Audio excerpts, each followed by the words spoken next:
down. The show is about to start. Reese on the radio. Turn it up. Turn it up loud. Turn it up loud. It's like a dream come true. Turn on your radio.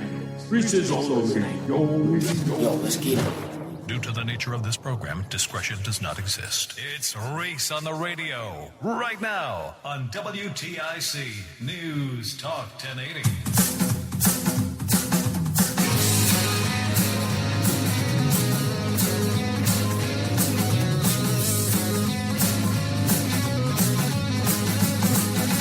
I had to do some soul searching this weekend.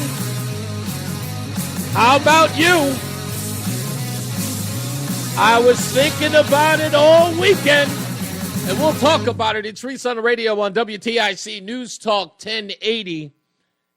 I got to tell you, man, it's something when someone can give you a speech that you've never really followed, don't know much about, says something so profound that you have to look inward. I could have looked at these words and made it all about who said it, why they said it, and what it meant. But I was immediately drawn inward, not making it about me. Don't get me wrong. It's one of those things, as I said last week, and I think I said the week before, right? What can I do when things are bad? Like, where do I fall short? If I'm having an argument with someone, be it my wife or a coworker, or just in general, I immediately look inward. What am I doing that's not helpful? Be it to myself or the situation. And Erica Kirk said something that a lot of people were talking about yesterday. And you cannot deny it's worth the conversation. Father, forgive them, for they not know what they do. That man, that young man, I forgive him.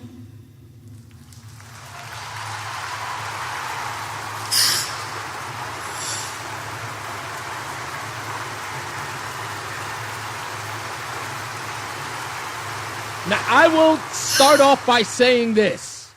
There was a part of me that just went, what? And that was, I will admit, all of that was anger, hate, division, tumult. That's what I went, what? No. Really? And then I thought better.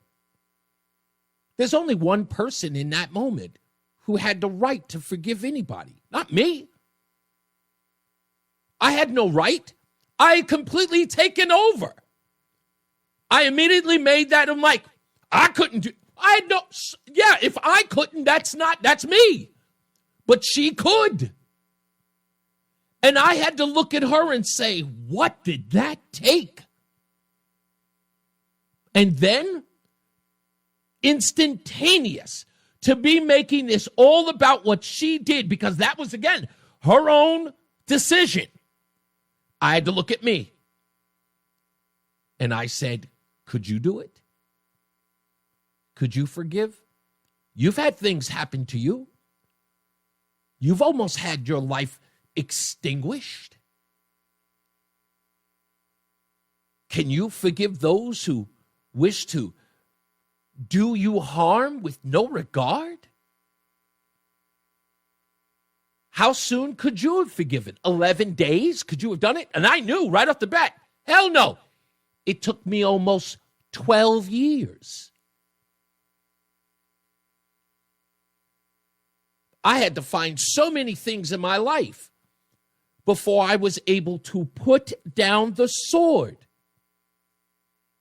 and stop being angry and resentful and bitter. This woman did it in 11. I can't even say 11 days because she made it public in 11 days. I don't know how soon she chose to, but she did. She was clearly breaking records where I'm from. And I know that some of you are saying to yourself, man, I couldn't do it. Totally get it. I get it. And this is not about shaming anybody. I thought about this long and hard over this weekend and this morning, and I just went, you can't really shame people for saying, nah, I couldn't do it. Be it the person that you cared the most about, in this case, her husband, whom she had from what we can see, a beautiful relationship with. This was her rock. This was a part of her. This man was an appendage. Not just physical, but mental and spiritual. This guy was like something was ripped from her, stolen even.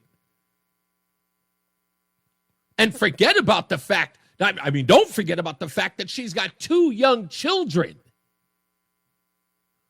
who will never know their father. And she chose forgiveness. How do we not reflect? How do we not look at it? Instead of judging her, which again is so easy to do, it immediately becomes, I couldn't do that. I don't. But maybe that's something we need to think about. Now, forgiving someone is one thing, because in her case, she is forgiving Tyler Robinson for doing the unthinkable. He doesn't even deserve it from her. We all know that. And she knows that too. But she chose it. And then the rest of us have to look at that and go, what do we do when we're in situations that are far less meaningful? Like those arguments and those fights and those disagreements. The Karen next door, or the neighbor who doesn't really give you any regard or seems disrespectful.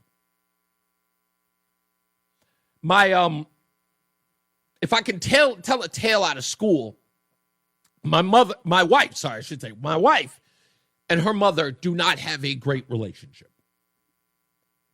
And it has been tumultuous for at least 25 years. And I've witnessed it in a way that is like, it's palpable, like I can touch it. And my wife and I have had discussions about this, about the relationship with my own mother and how I just chose to stay away, never really addressing it or addressing her, just kind of like skating by, just letting it happen, but never really letting go of the abuse, the neglect, and all that stuff that ended up shaping me and molding me in a particular way. I thought about my life as compared to other people and other people's relationship. I did that for a little while. It was short-lived. That was actually my saving grace, that was short-lived. Stop living through comparison. It's a good thing.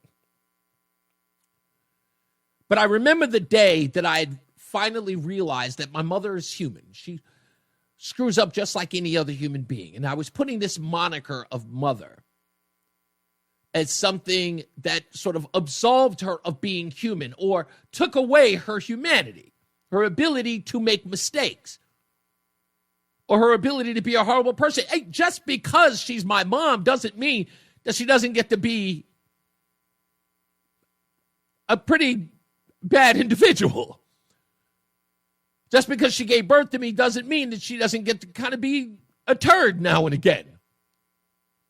She's fallible. We do these things where we put people on a particular pedestal. And then when they do something wrong, we add on. How can a mother do that? I always stop them. I used to stop my wife all the time. It's like, I understand that you're throwing the mother thing out there, but can a human being do that? So yeah, a human being can. Well, your mom's a human being.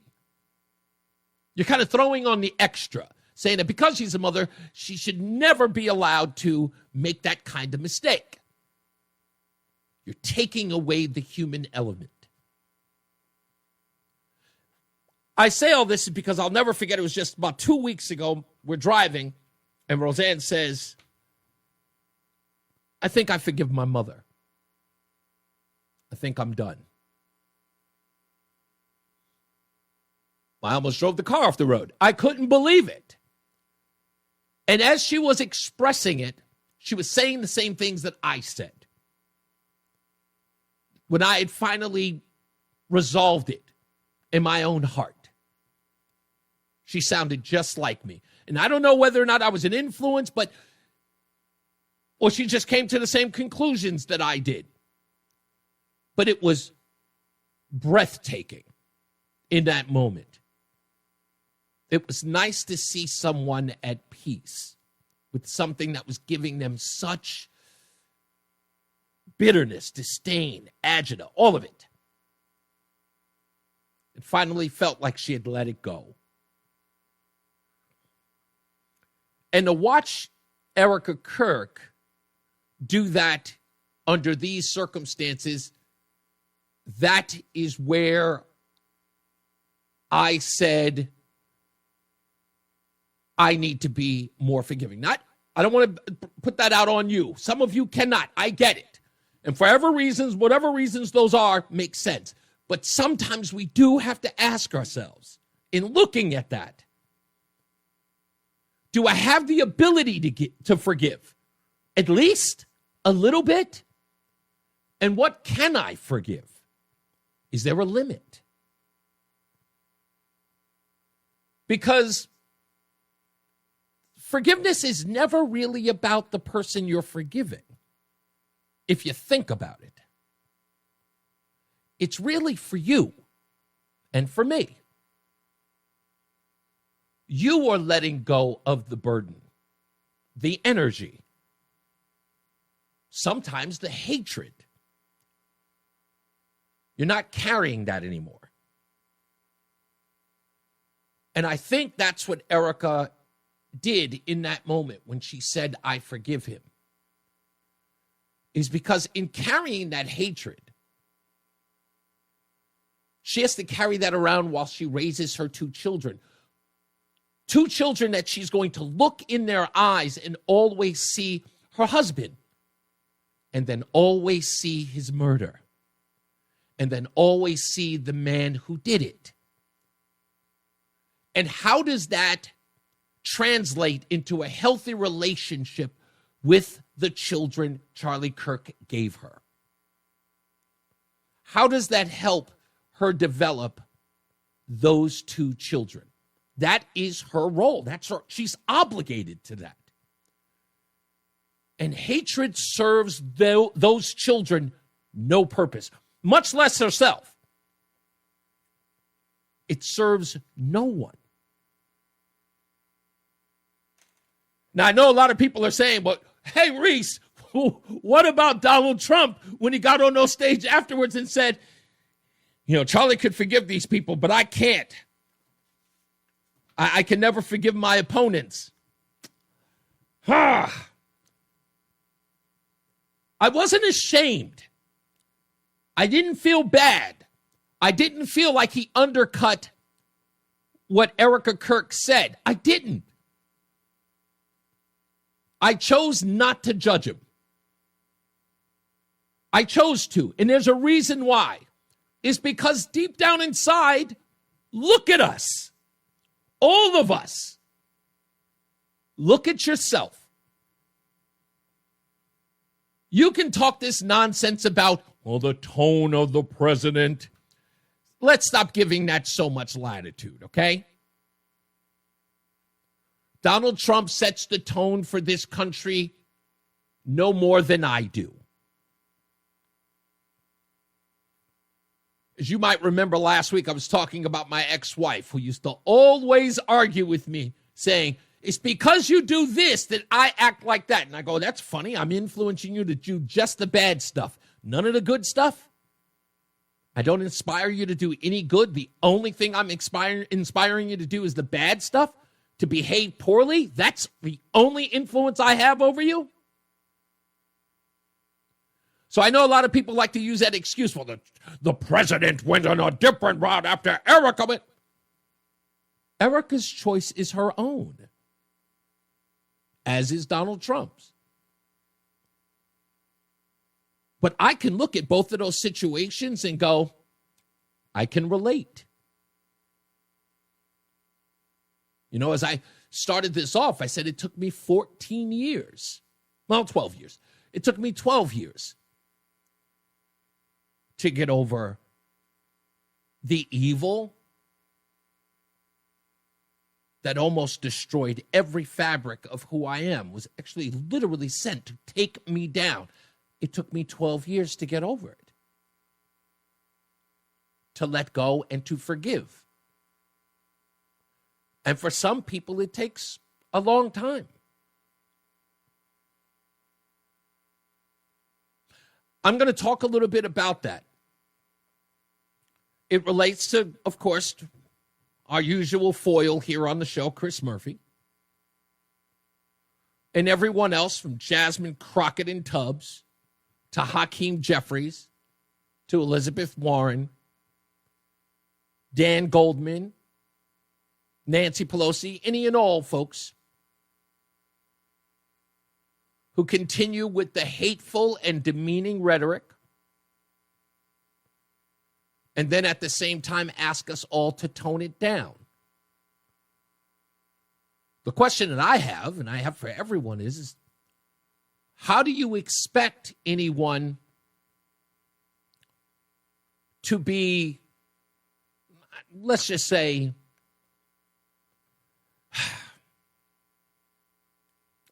thoughtful? I wanted to use another word, but that would be mean. How do you expect anyone to at least consider forgiveness as someone continues to spew vile, asking you to do the thing that they are unwilling to do? Then it becomes a different story. Tyler Robinson is in prison, and if that prosecution has its way, he will pay for what he did to Charlie Kirk.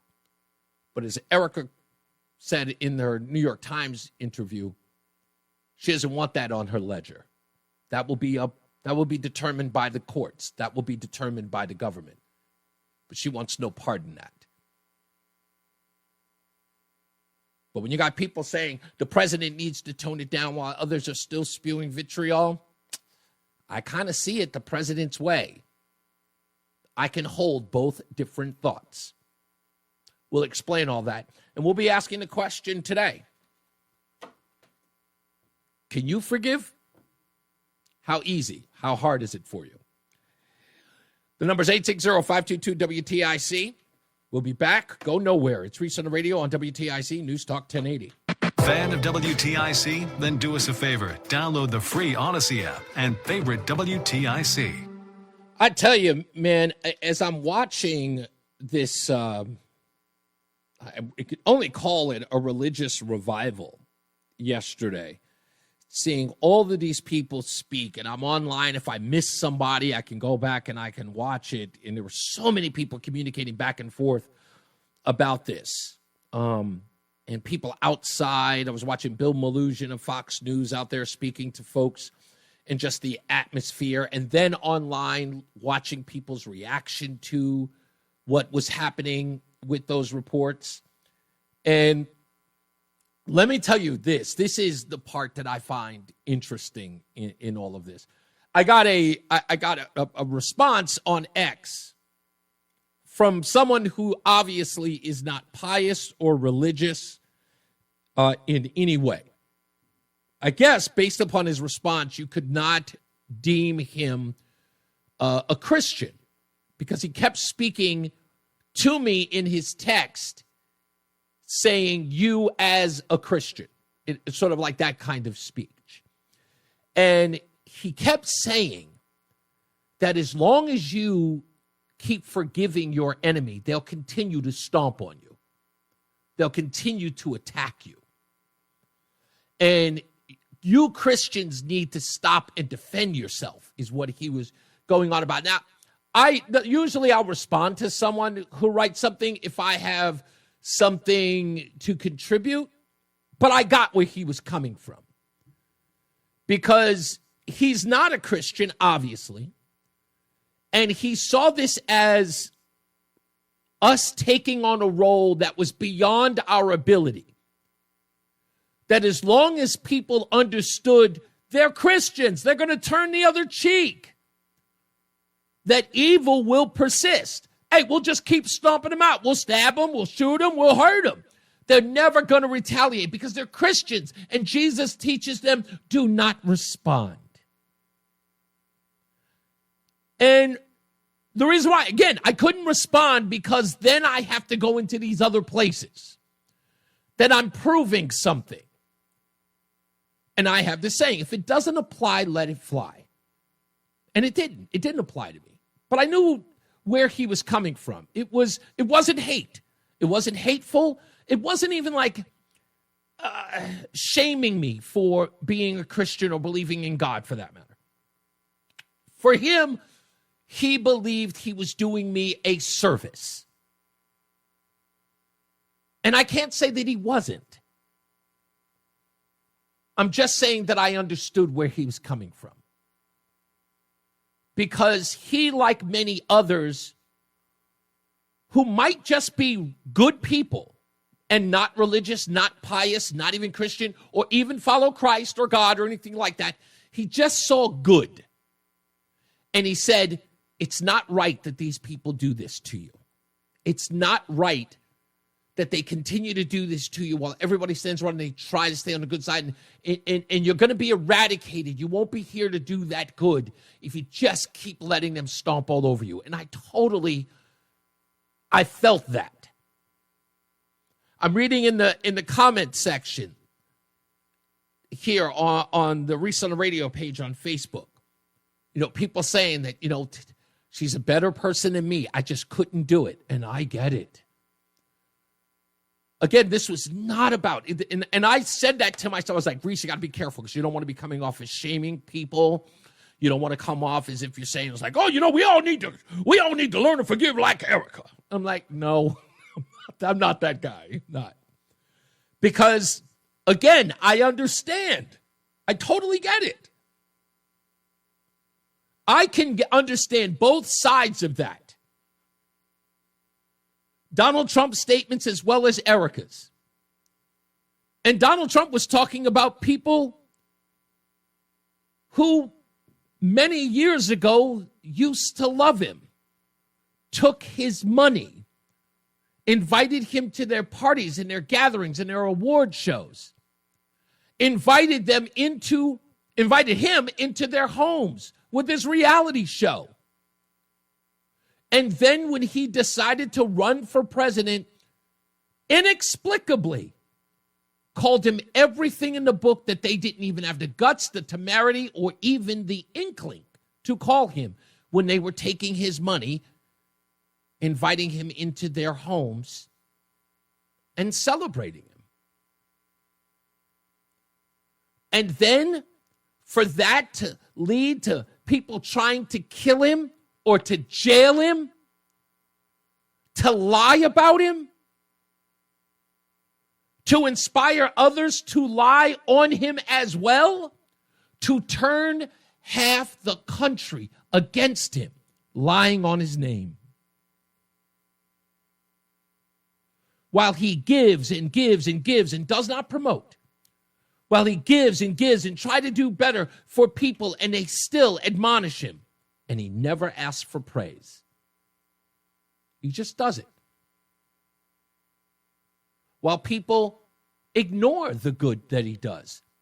And even when they do, twist it into something negative. $500 million just recently going to HBCUs. The New York Times wrote an article only to bash him for it. While he continues to take care of historically black colleges and universities, still found a way to smear him. And when he got up there and he said that Charlie, which again is talking about Charlie, because it is about Charlie, Charlie would forgive them. He knew that. Charlie would forgive him. Charlie would forgive anyone, which we can clearly see from his wife. That he was the leader of his home. And he was such a leader that his wife followed by example. And she will do the same for those children. But Donald Trump is his own man and said, I couldn't do it. And you're going to sit up here and tell me that no one else was thinking the same thing when she said it, when she uttered the words, I forgive him? You're going to sit up here and tell me that anyone, how about the people on the left who have made their lives about retribution, who have made their lives about getting their pound of flesh, who have made their lives about making people feel horrible about themselves, if not attack them for not believing as they believe? What do you think they saw when they heard Erica forgive her husband's murderer? They all said, hell no, not me. They all said it. And then hear Donald Trump say he can't, he hates his opponents, and then have the temerity to say, how dare he? Are you insane?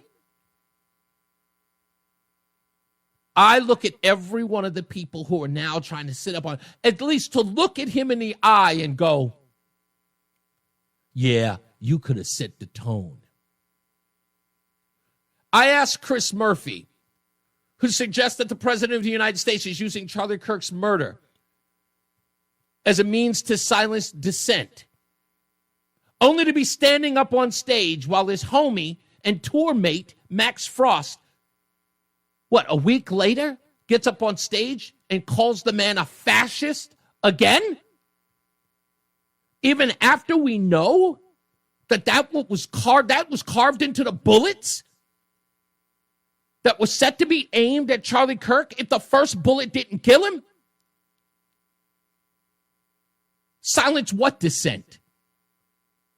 If what you're arguing about is that Donald Trump and half the country, if not more, because I think it's more than that, are mourning the death of Charlie Kirk, and what Chris Murphy and others are complaining about is that they cannot, because it's probably proper to tone it down, that they're being forced to stop the violent rhetoric.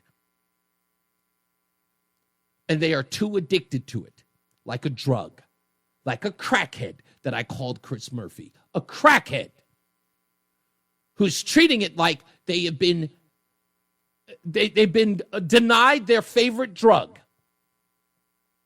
He's using it to silence dissent. What dissent are you talking about? Chris Murphy, you were on this week with George Stephanopoulos, with Jonathan Karl, but you were on television. Did anybody stop you from talking? Did anybody stop you from lying? No. Did anybody stop Max Frost from calling him a fascist? No. Where's this denial of dissent you're talking about? You all have gotten up and been able to say whatever it is you want to say about the man or about us.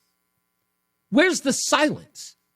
All of the news networks over the weekend, they gave you ample opportunity for you to get right back on the stage and complain about the dissent that you're not allowed to do while you dissent. Who are the idiots who were buying this? Who are they? Who are the people online screaming and hollering dissent about not being able to dissent? Who are you? I want to know who you are. I want you to tell me right now, I'm not allowed to dissent from the President of the United States, that fascist dictator. Who is this childish and silly? Just say the truth. That's all you have to do. Say the truth. Say that the death of Charlie Kirk is keeping you from being as mean-spirited as you want to, because you know that people are going to look at you and judge you for it. that deep down, you just want to get back to calling Donald Trump a dictator and a fascist. And someone is holding the ball away from you. It's actually kind of silly. And it's like watching a bunch of petulant children.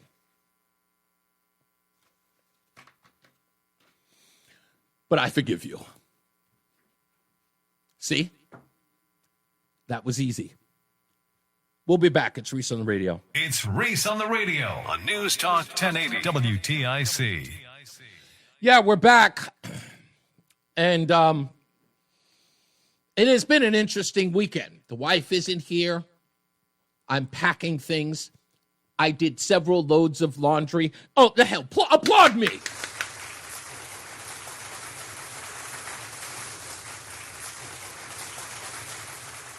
I want them to change that song that you always hear at the parties. You know, the one that everybody does to the electric slide. It's electric. Boogie, oogie, oogie. I want to change that tune to He's Domestic. Boogie, oogie, oogie. That's what I want. Let me get to the phones real quick. 860-522-WTIC. Let's go to our good friend George in Canton. Hello, George. Well, greetings. Greetings, Reese. You hear me all right? Pretty good. Yeah, sir. Yeah. Let me share something here quite serious. 10.5 years ago, my youngest son, who then was 45, shot himself. Wow. And there was the first thing I did after I recovered from the mourning, the period of mourning, a little period of time, I said, had he been killed in any circumstance, a mugging, a drunk driver, what, I would have forgiven the person who did it.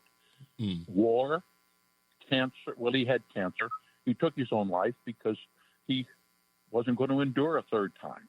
Wow. But the point is, some people would be angry at that we've heard it, the gun, the bullet, even God. Well, see, I am not a Christian. I was born into a family that was a Christian family, but not practicing. Okay.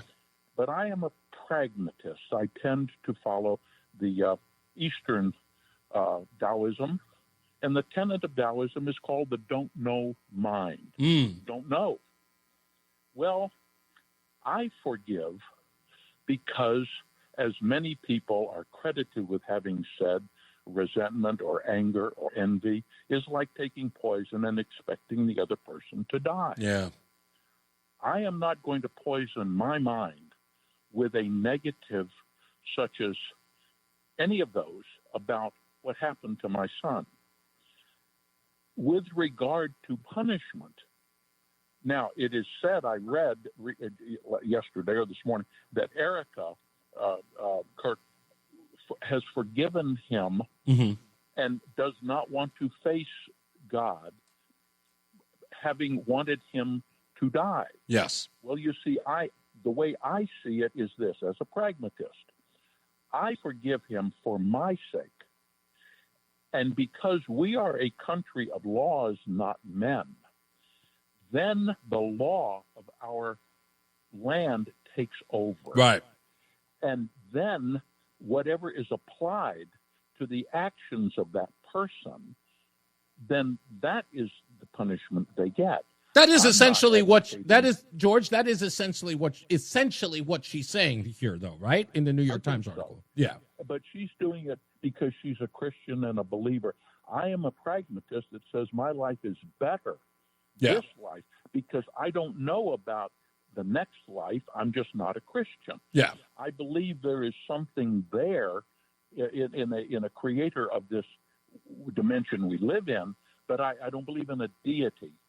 So rather than having, I don't have that as an excuse or reason. Right.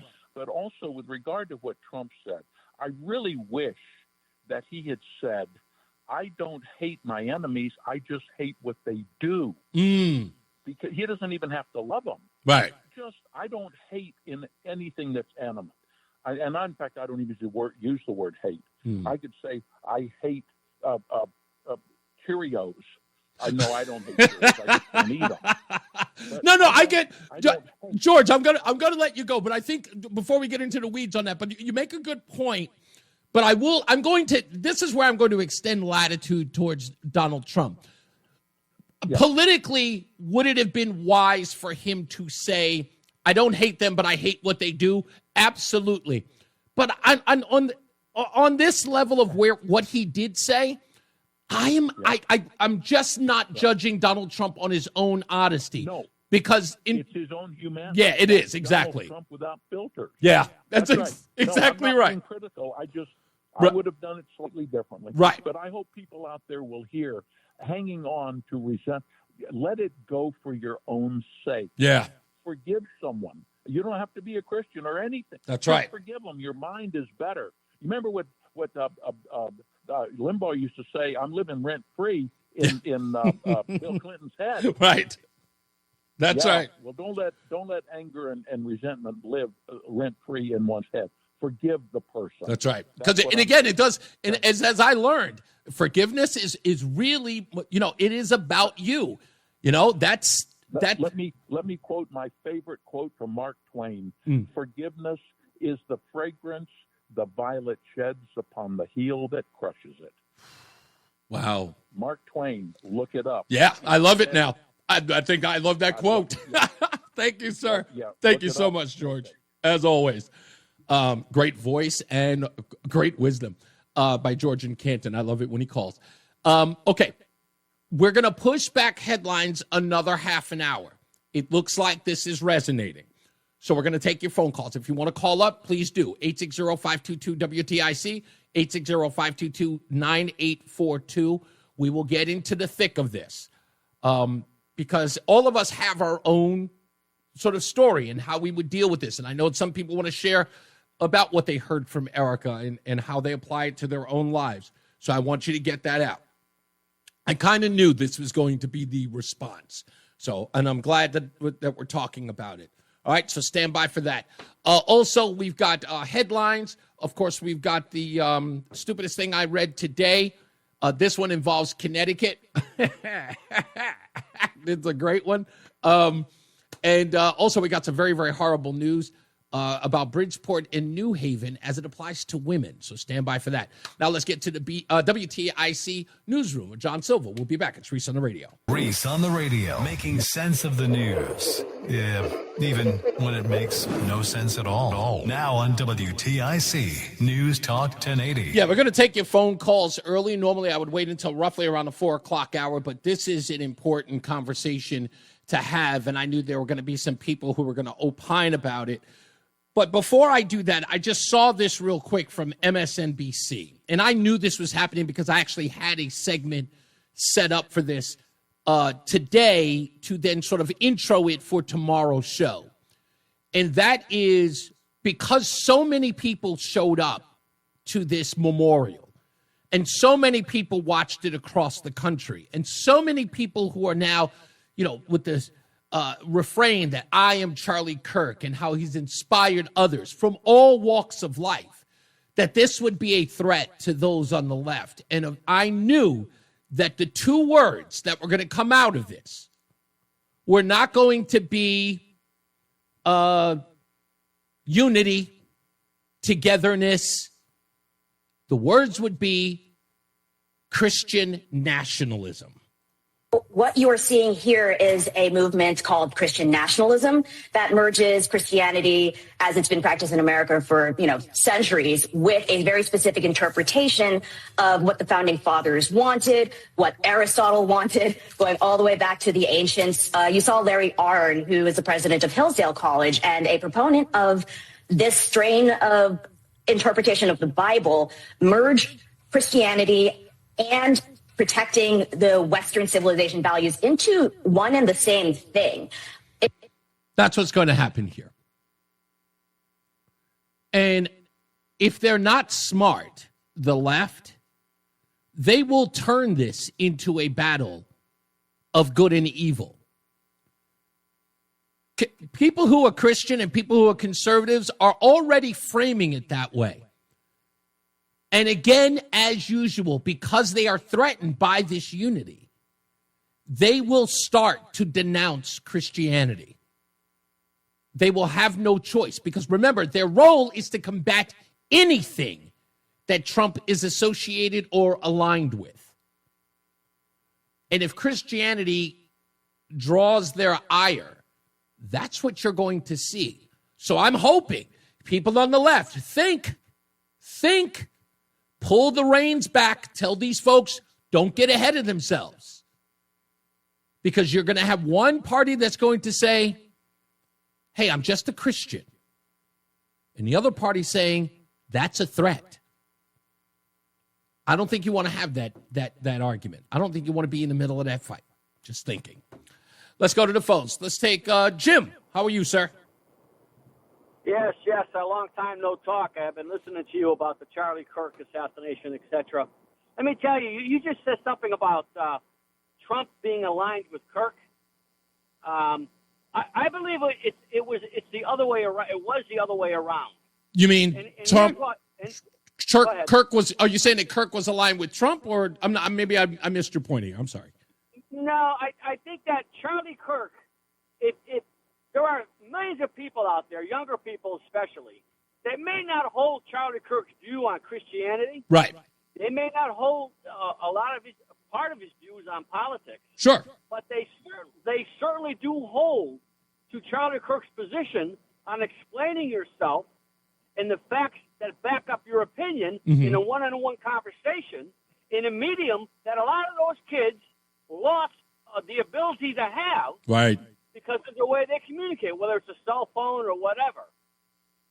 You think, Jim, let me ask you this. What you're saying here, and I don't want to paraphrase for you, so that's why I'm doing it in the form of a question. Are you saying that a lot of these young people who may not have aligned with Charlie Kirk on religion or even on politics would still join the fray, in essence, building a even bigger tent of conservatism? Yes, absolutely, which is why, unfortunately, that man was assassinated, because the opposite message was being heralded across his country by the unhinged progressive left. Right. Just absolutely. It's hate speech. It's as simple as that. And Charlie Kirk's unfortunate is not even the right word. The tragic assassination of that man. Mm-hmm. What exactly is it that's wrong with how the man lived? You can't get anybody to tell you the man didn't live right. Yeah. Try to live right. The only thing they can find is, all they can find, Jim, is they didn't like what he said. And that only begs the question, so what? I think they didn't like the fact that other people were clearly understanding that he's got a right to say what he's saying. That's right. And he wants to know why you believe what you believe, and let's talk about it. That's the threat. Yeah, he was normalizing disagreement in a civil way, and people who hate that had to extinguish it. And isn't that the overall problem? And let me end with this, if I might. Let me end with this. At the end of all of this, and this goes way beyond Trump. People that follow Kirk, or just his philosophy on how you talk to each other in this country now. Imagine his power came from his hard work, his life, and what he believed, but he also used the media, specifically TikTok. Yeah. And you have to ask yourself how he could become so popular on TikTok of all places. Yeah. When we're ever told about TikTok is how just liberal everything is on there, and how everybody's got the right to have free speech. It turned around, and guess what? Charlie Kirk had a right to have free speech. And more people out there know it and agree with that. Jim, he had something in this that I know that I don't. Maybe I have it a little bit, but not as much as Charlie did. He had a charisma that even those who disagreed with him wanted to engage in. That's what it was. You know what it was? And it was based in a very simple thing. I want to hear from you. I want to know what you're thinking and why. Give me your reasons. Let's talk about this. Indeed. And that's the threat, because he's talking about community when everybody else out there is talking about, everybody else that is against him is talking about chaos. Right. Tribalism and all that other stuff. Thank you, sir. I appreciate you. Let's go to James, who's in Newington. Hello, sir. Hey, Reese, I want to kind of piggyback on the topic of the Charlie Kirk thing in the sense of there was him pushing an economic message that a lot of people didn't understand was actually very similar to Martin Luther King's message at the end of his life.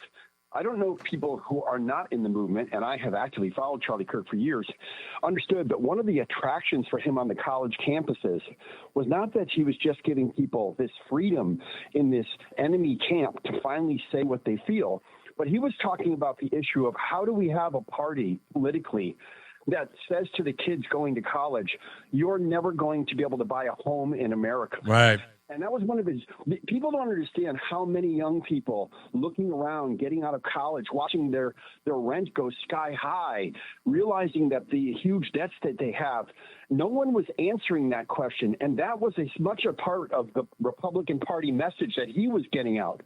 And I will tell you what kind of influence that had on policy. One of the things that always happens in our news is they never connect the dots. But you connect the dots, Reese. So are you ready? Yes. The H-1B program, where Donald Trump just signed a $100,000 required fee for any new high-tech workers coming over, primarily for India and China, right, is an amazing thing for American workers, because I was in high-tech hiring for Microsoft and other companies in Seattle for over 20 years. What happened out there is when I started out hiring and recruiting, I could take a young candidate with a degree in computer science from the University of Washington and get them an entry-level job. But within 4 years of that H-1B program expanding, what was happening is the big consulting companies were bringing over these Indian companies like Tata and Wipro. Yeah. And they would sign up these H-1B people to salaries of $70,000 a year for a 7-year contract, and then put them at the most entry-level jobs at Microsoft, so no longer could that American worker get in the door and move up the ladder, right?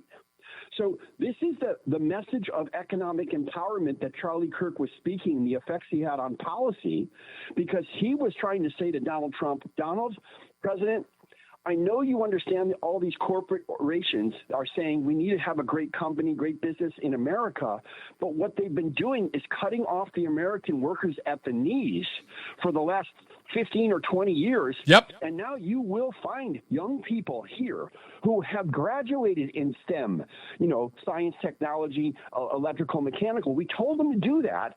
And they can't get in on that first rung of the ladder because it's all these outsourced companies. And I'll tell you, this is where I'm going to tie it into Jimmy Kimmel. Most people don't know that Disney was the worst. Oh, yeah. They hired an outsourced company to come in and fired all their IT workers to take over by H-1Bs. And the guys and women who were in those IT roles running the park in Florida had to train their replacements. And if they tried to leave before they completed training, they didn't get the exit pass. Yes. I was actually covering that story before it was popular. Before I got to WTIC, I spoke to some of those people who were let go at Disney and were literally, talk about being held hostage by Disney to train their replacements. It was insanity.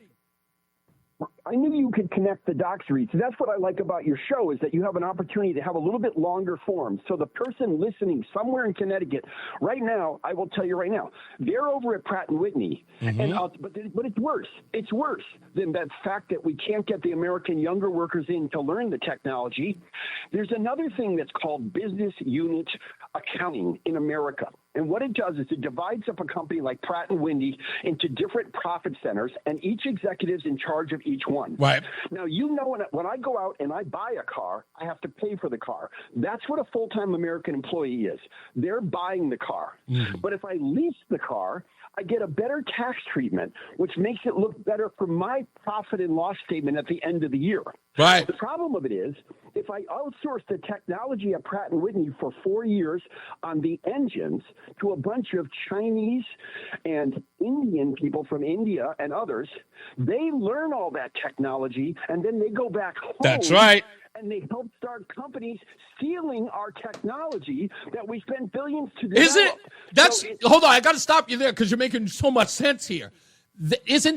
First of all, what you just described is already happening in China when American businesses, American businesses go to China the first thing they do is, look, you only can hire our people, and there has to be someone who goes through every facet of your entire business. Why?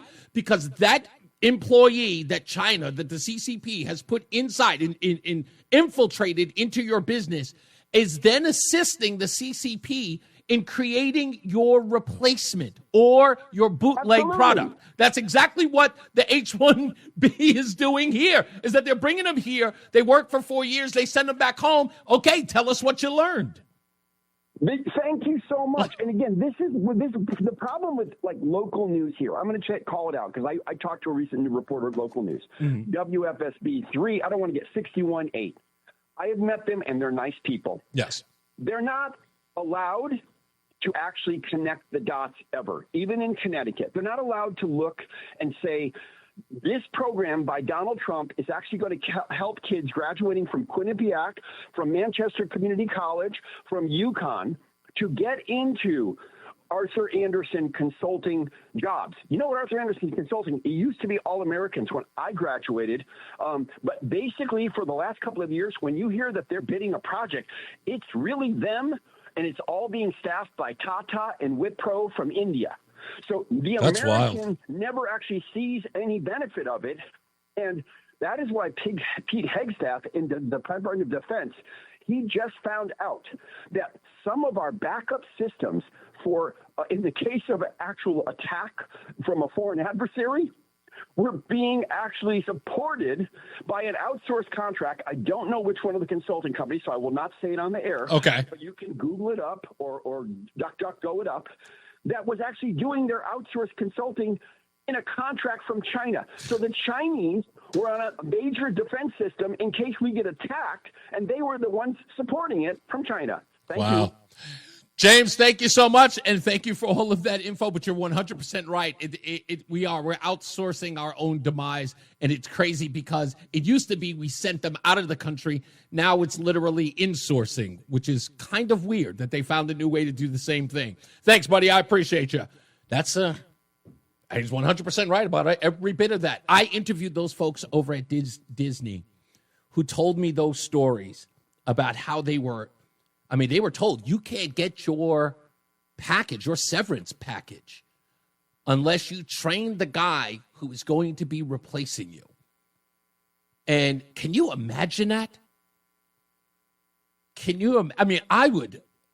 I've actually had that happen once at a car service company I work for. I actually trained the guy who was going to be replacing me.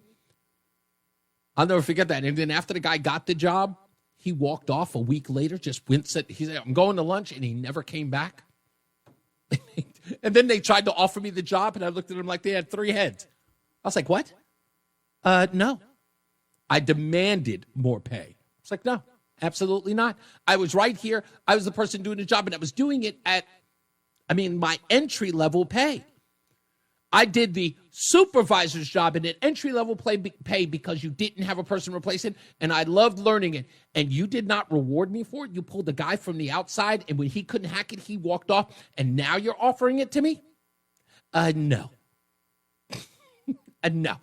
Told him out the back. I was like, no, you shunned me right to my face. Incredible. It is always incredible to watch that stuff. Let's go to my good friend, Craig in the car. What's going on, sir? Greetings from Georgia, sir. What's going on? I have a couple of observations. One's a criticism, and I think the other one may be a silver lining. And I'm curious if you thought of either one of these. Number one, words matter. Mm-hmm.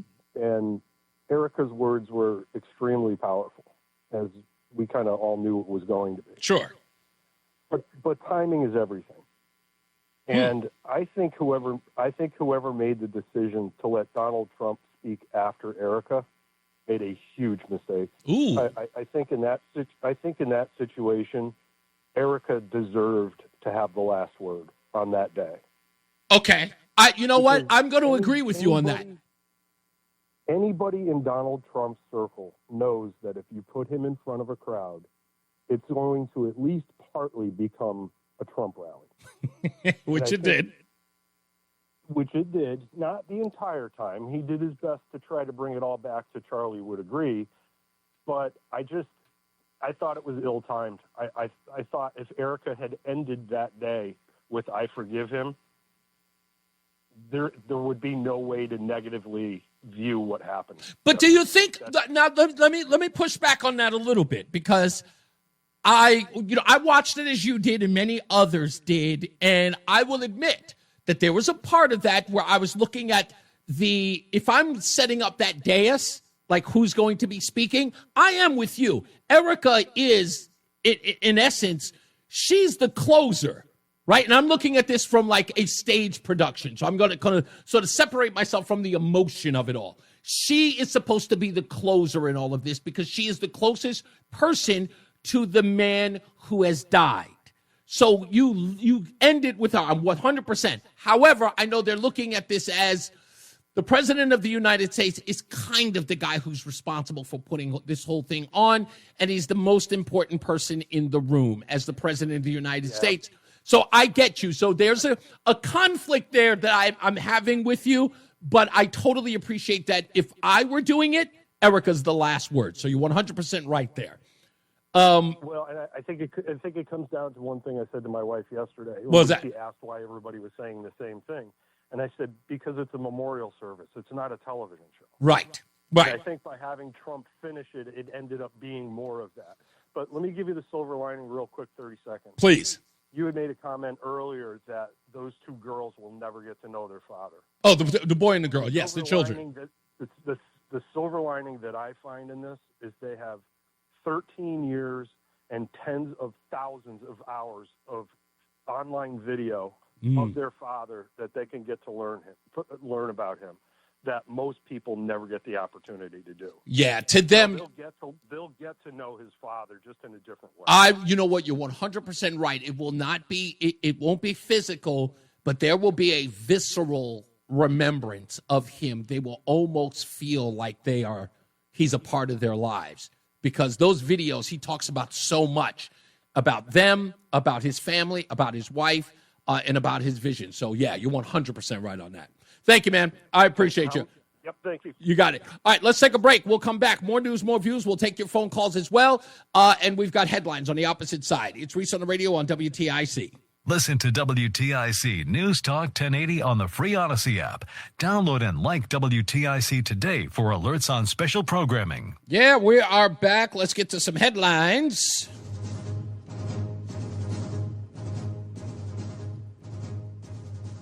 ABC may not be as easy as 1, 2, 3. Disney may be in more of a quagmire after trying to handle its decision on keeping Jimmy Kimmel Live on its network.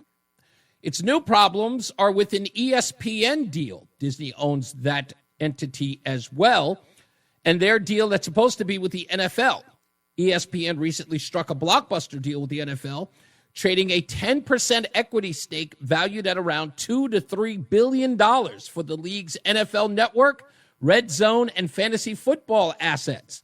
The agreement requires regulatory approval from agencies working under the Trump administration, of course, the FCC.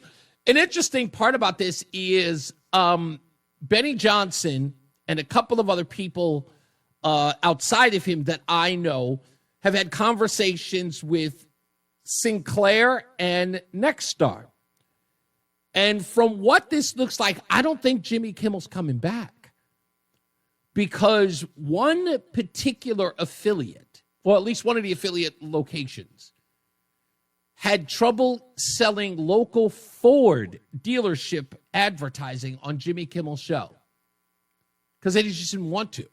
And that has been the problem. It has been difficult for local affiliates to sell advertising during his show because he's so partisan that the private business owners are like, no, what am I wasting my money over there for? Nobody watches him. At least not people with enough money to buy a Ford. He's catering to people who never come into the dealership. He's throwing good money after bad. So they're not going to do it, and I don't think there's a likelihood that he's coming back.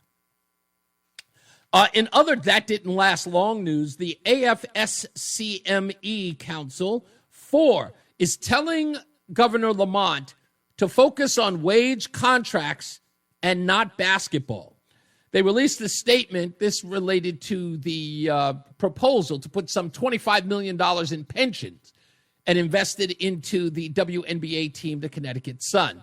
They say, quote, these numbers have put their hard-earned money into the pension fund. Oh, these members, have put their hard-earned money into the pension fund, expecting a secure retirement, not for it to be used on a sports franchise that plays 18 games a year in Connecticut. Ouch. We urge the governor to leave the distractions behind and focus on preserving public services and respecting the state employees who provide them every day. So it looks like that possibility of investing that money into the Connecticut Sun looks bleak at best. Ladies, this news is not going to be helpful, and it should not be helpful to mayors like Justin Elicker during the election. Bridgeport and New Haven. The personal finance website Wallet Hub said today, they revealed its best and worst cities for women. Quote, living in the right city can significantly improve a woman's economic status, health, and safety. This according to Milvoin Cherry of Wallet Hub. She continued by saying that the best cities for women offer job security, high pay, enabling women to achieve greater financial independence. They also prioritize safety, provide easily accessible medical care, and have high-quality hospitals contributing to the best possible physical and mental health for women. Of the 182 cities in the Wallet Hub survey, Bridgeport ranked at 152. New Haven fared a little better at 146. Again, out of 182 cities. Again, Bridgeport and New Haven, well, it should be New Haven and Bridgeport, ranked as some of the worst cities for women. And that includes financial viability and safety. If I were to tell Steve Orozco, if you needed another feather in your cap, sir, to go up against Elicker, there's one. Maybe appeal to those women. And now for the stupidest thing I read today.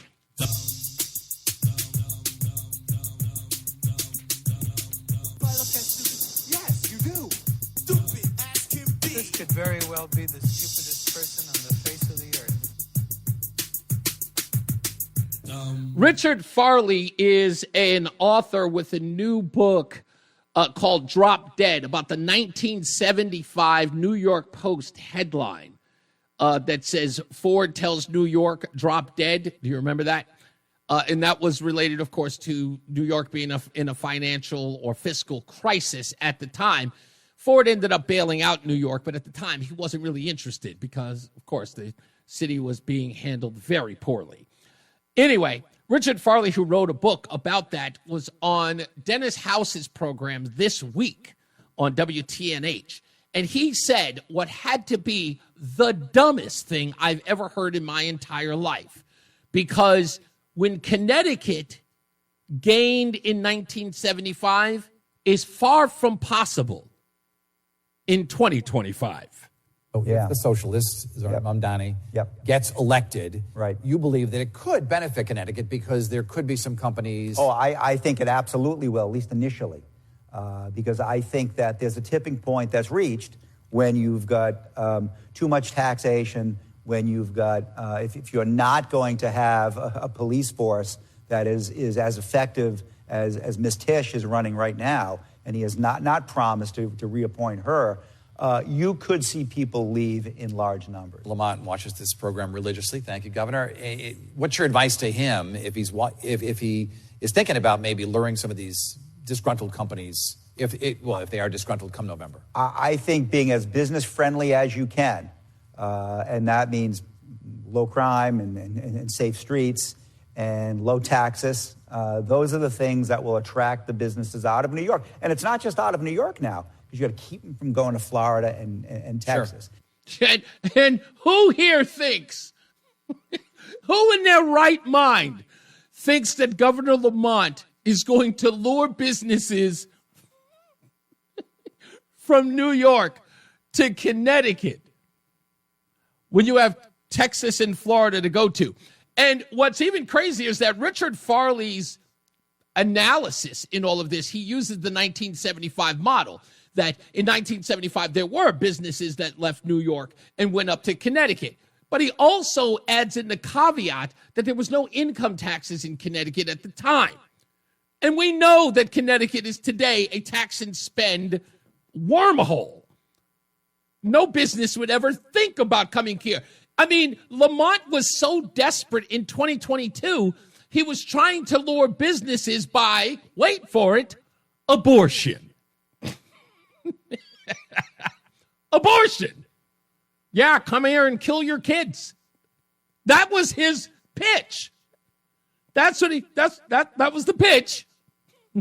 Hey, if you can't stay out there in these other states that don't share your values, come on over here to Connecticut. Well, we'll kill those babies right. Oakley dokley. Oh, and if Josh Elliott has his way, you really think that he's going to be able to lure him? What do you think his pitch is going to be? Oh, we can't wait to tax you. Come on up.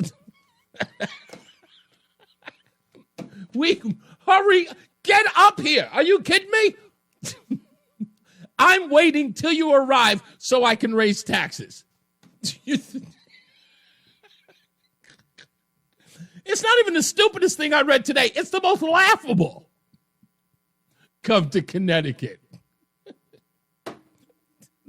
Let's take a call real quick. Hey, my good friend Fred in Middletown. Hello, sir.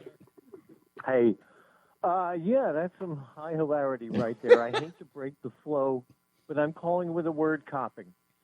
So New Haven came in like 147 out of the 180. It's not a good place for women. Now, you said that's another feather in Steve Orozco's cap, and I believe the phrase you were looking for is another arrow in his Well, the arrow in his quill. Yeah, fair enough. Oh, yeah, no, totally. And then if he wins because of it, having used it will be a feather in his cap. Yes, yeah. Indeed. Yes? No, go ahead. You were finishing.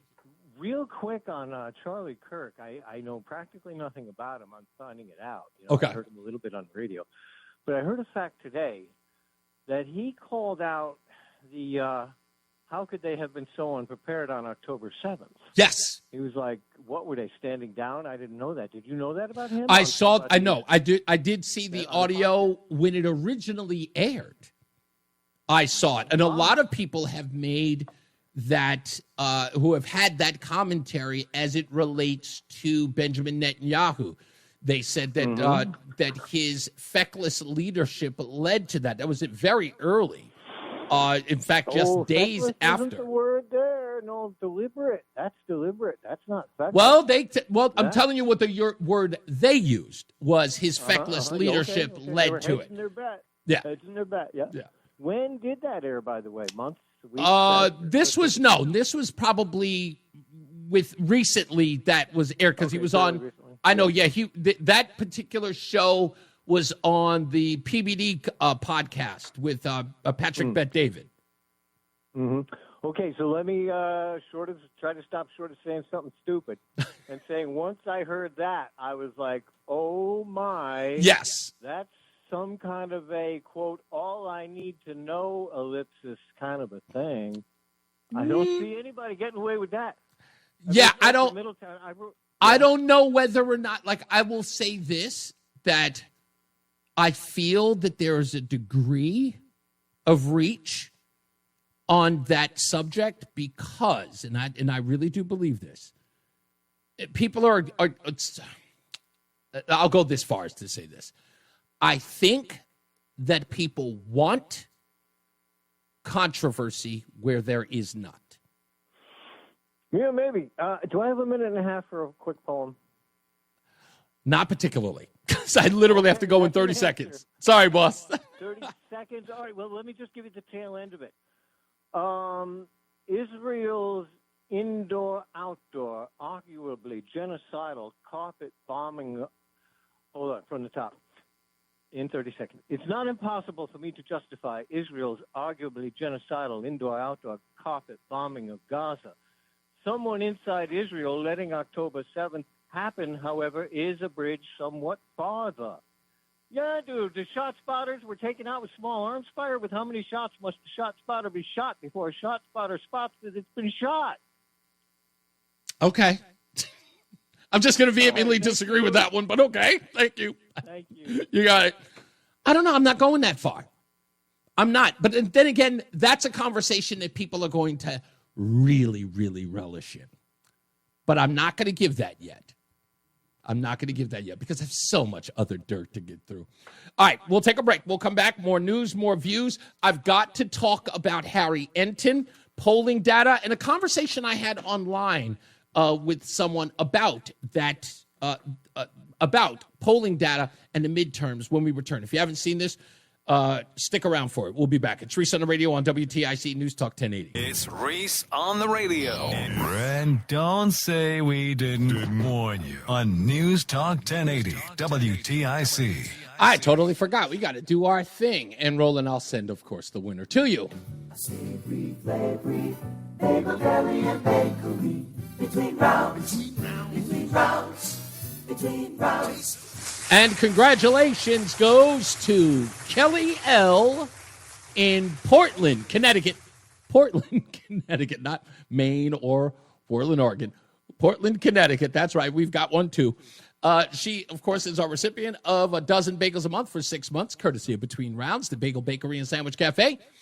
And you can get a chance to win if you go to reeseontheradio.com. That's REESE on the radio.com to put in your information and apply. You must live in the state of Connecticut, like Portland, and you cannot have won within the last 6 months. So go to reeseontheradio.com. That's REESE on the radio.com in order to apply. Also, you can go to Reese on the Radio for a bunch of other stuff. You can listen to the show. You can go and read my my recent Substack article, which is about Jimmy Kimmel and the failing network that is ABC and late night altogether. So you can check all of that stuff out as soon as possible. I'm going to talk about, speaking of, I was going to say my article also was featured in the Connecticut Sentinel, which I want to thank those folks for doing that. But the Connecticut Sentinel has an article that I'm going to talk about in a little bit.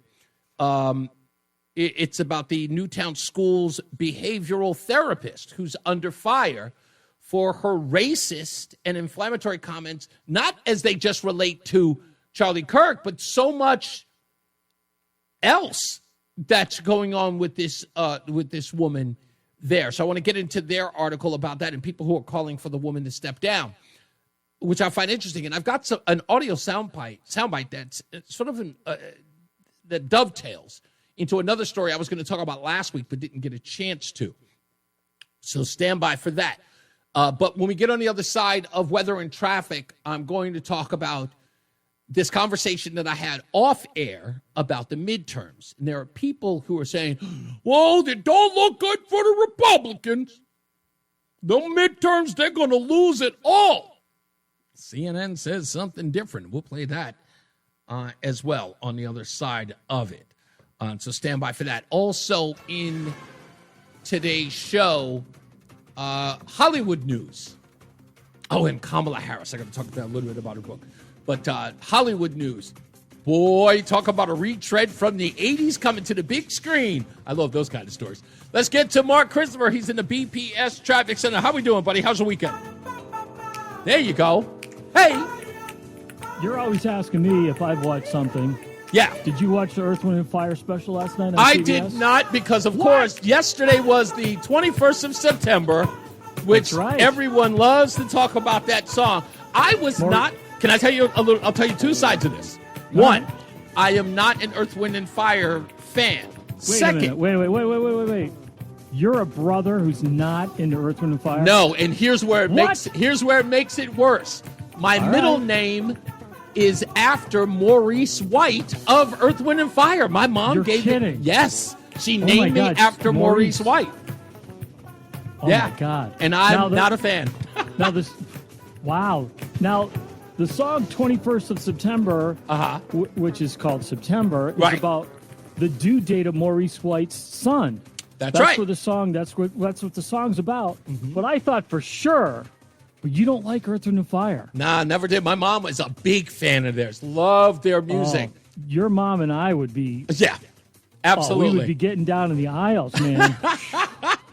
Your mom and I would be boogieing I on couldn't down. stand any of my mother's music. Parliament, Oh, my Funkadelic, God. none of that Oh, stuff. what? Oh, yeah. No, yeah.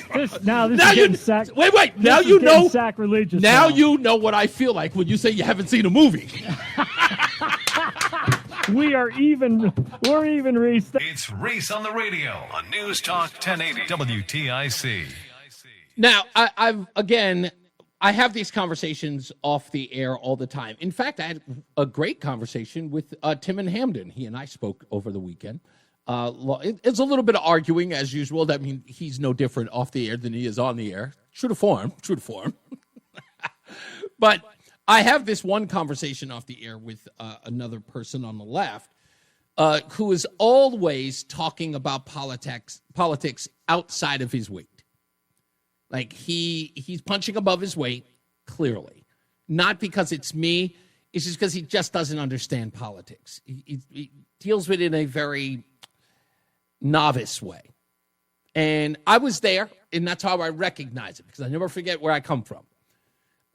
And there are people in certain communities who only understand politics as it's presented to them. And when it is presented to you in a way that you can only parrot and not question or see how empirical evidence doesn't jive with what you're being fed, like if you can't see that when you're listening to it and you just repeat, you will get lost in all of this. So one of the things that this individual is always repeating like a parrot to me is, oh, the midterms, they're going to be in trouble. Polling data says such and such. And I'm going, what polling data are you viewing? And it's always like this polling data from obscure places no one's ever either heard of or has ever considered. And they just take it, I guess, at face value. So what I like to do here on the program is cite places that liberals trust. And you know this. I've been here long enough. I have enough in, I guess, my archives on this program. You know that I always go to the same stock. That, look, if you don't believe me, will you at least believe the people that you already invested in? And I like to go to none other than Harry Enten of CNN, who is a committed leftist.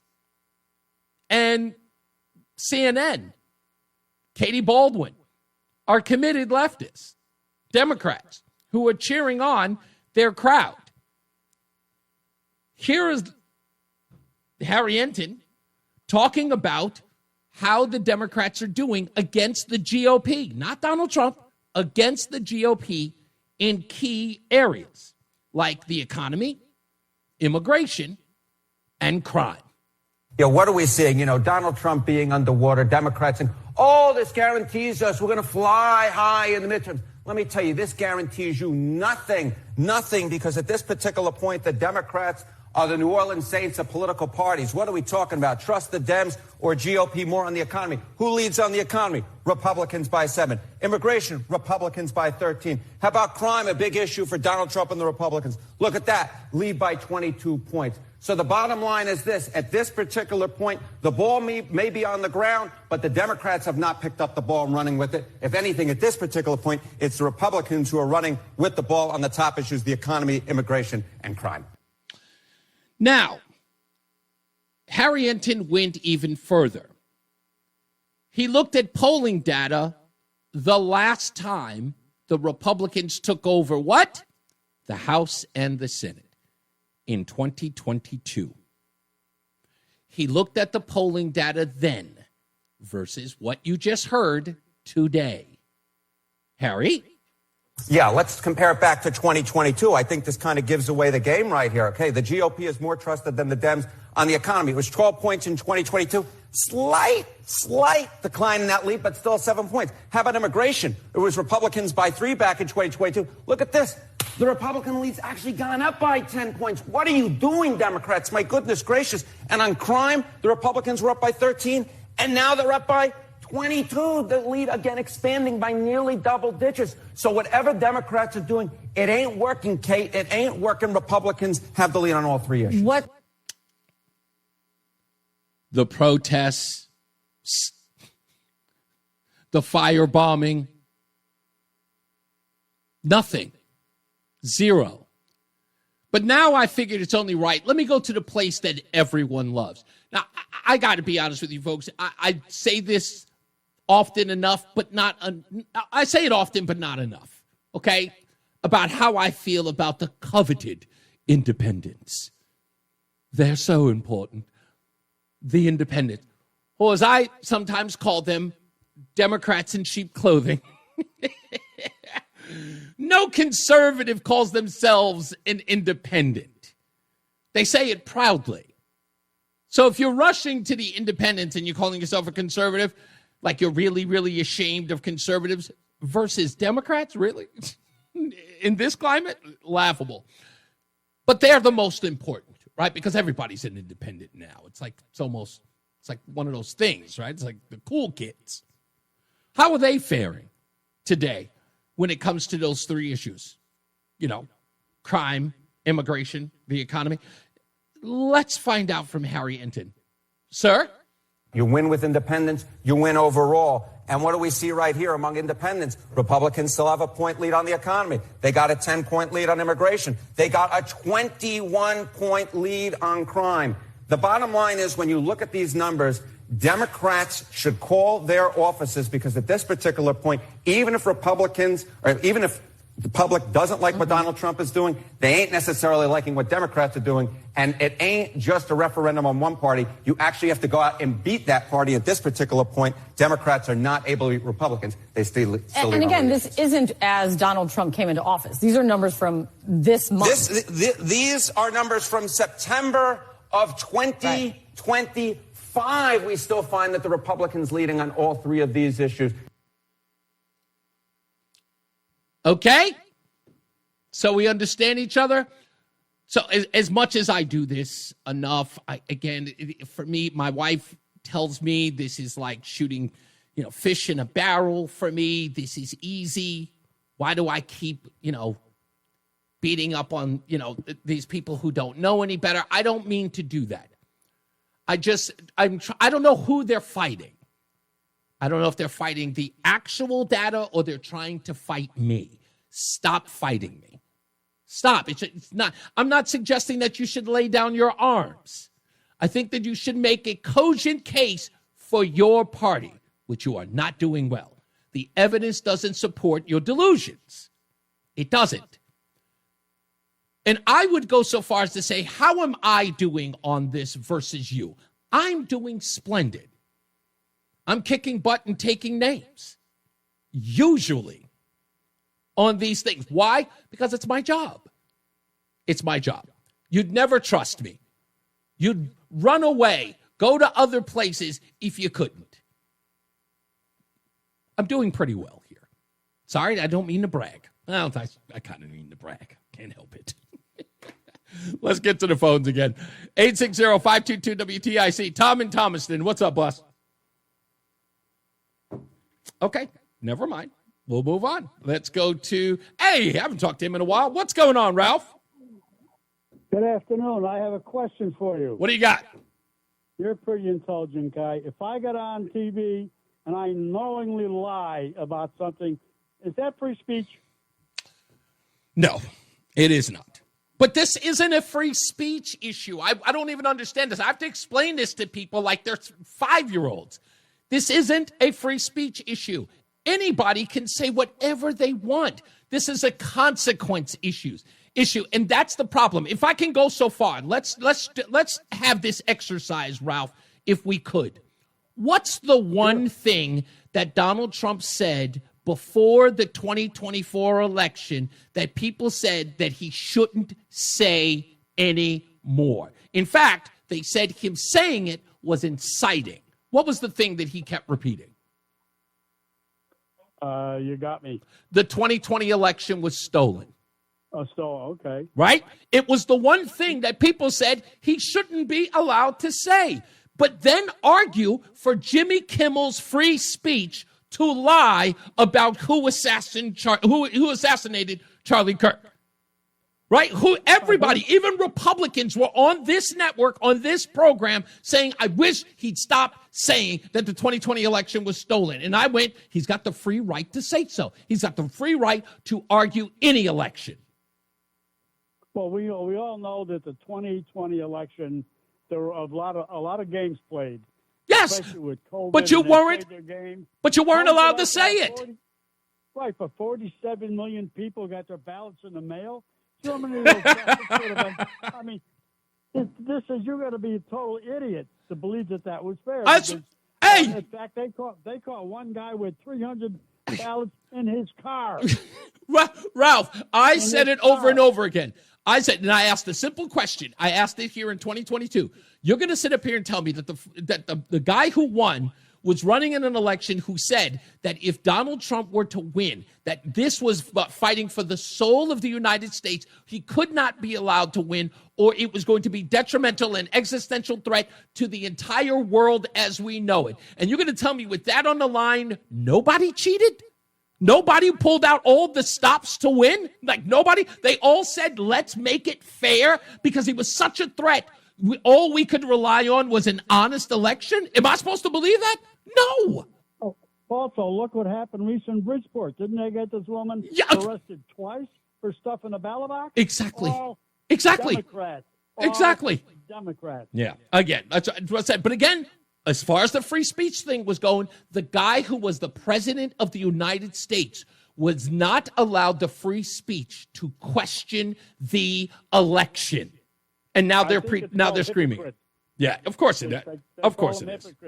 And you know that, and I know that. Yeah. Because one thing they fear, and I talked about this before, they fear more than anything else is the truth. Yep. And the second thing they fear more than anything else is a black person like you with a brain.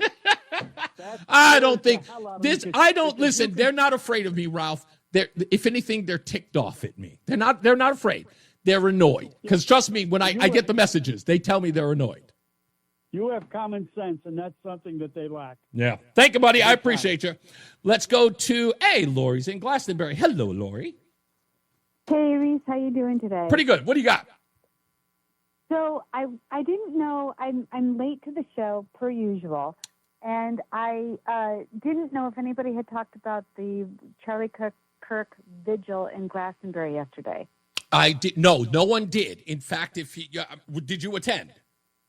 Yes, sir, I did. Please. And Mr. Jonathan DeBars was there. Yes. And I got a chance to meet him, and that was great. It was absolutely lovely. It was organized by someone here in town, and it was just a beautiful time. It was. We started at I think 12:30, and it went well into the afternoon, and hundreds of people were there.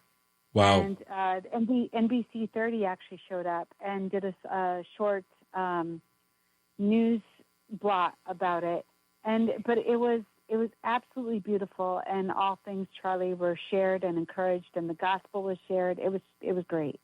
Were any notables there that you recognized or that got up and spoke, with the exception of Jonathan DeBarros?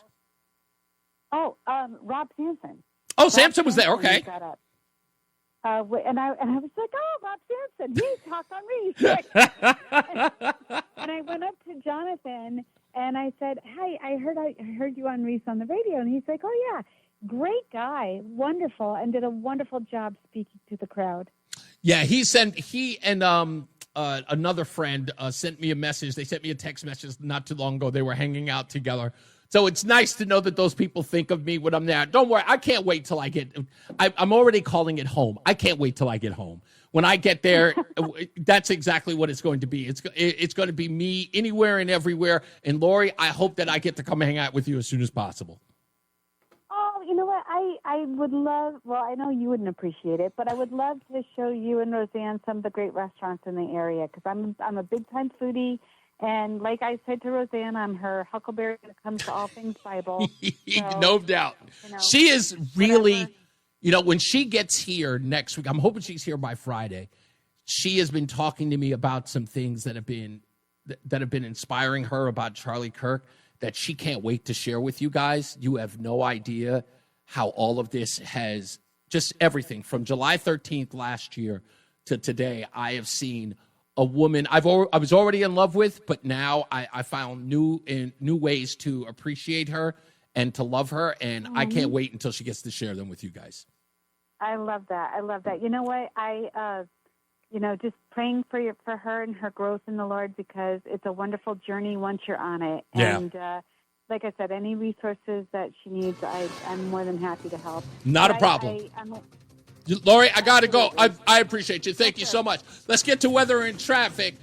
We got Mark Christopher, who's in the BPS Traffic Center. We'll be back. Now, did you celebrate National Wife Appreciation Day yesterday? Yes, I did. Good man. As soon as I saw it on Facebook, I went, hey, that's a thing? I celebrated between the late game and Sunday Night Football last night. That's when I celebrated. I think that's a great window. Only window I had. It was like 15 minutes. We did a lot of celebrating in a short period of time. Hey, stay locked in. Reese on the radio is on WTIC News Talk 1080. Okay. I just want to make this 100% clear. Stand by for me. I'm going to do something a little redundant, but it all will make a point. Listen closely. Barack Obama, Gavin Newsom, Chris Murphy, Anna Navarro of The View, Wanda Sykes, comedian, Jean Smart, actress, Jason Bateman, Mike Birbiglia, comedian, Meryl Streep, Tom Hanks, Jennifer Aniston, Robert De Niro, Jane Fonda, and Gloria Steinem. What do all of those people have in common?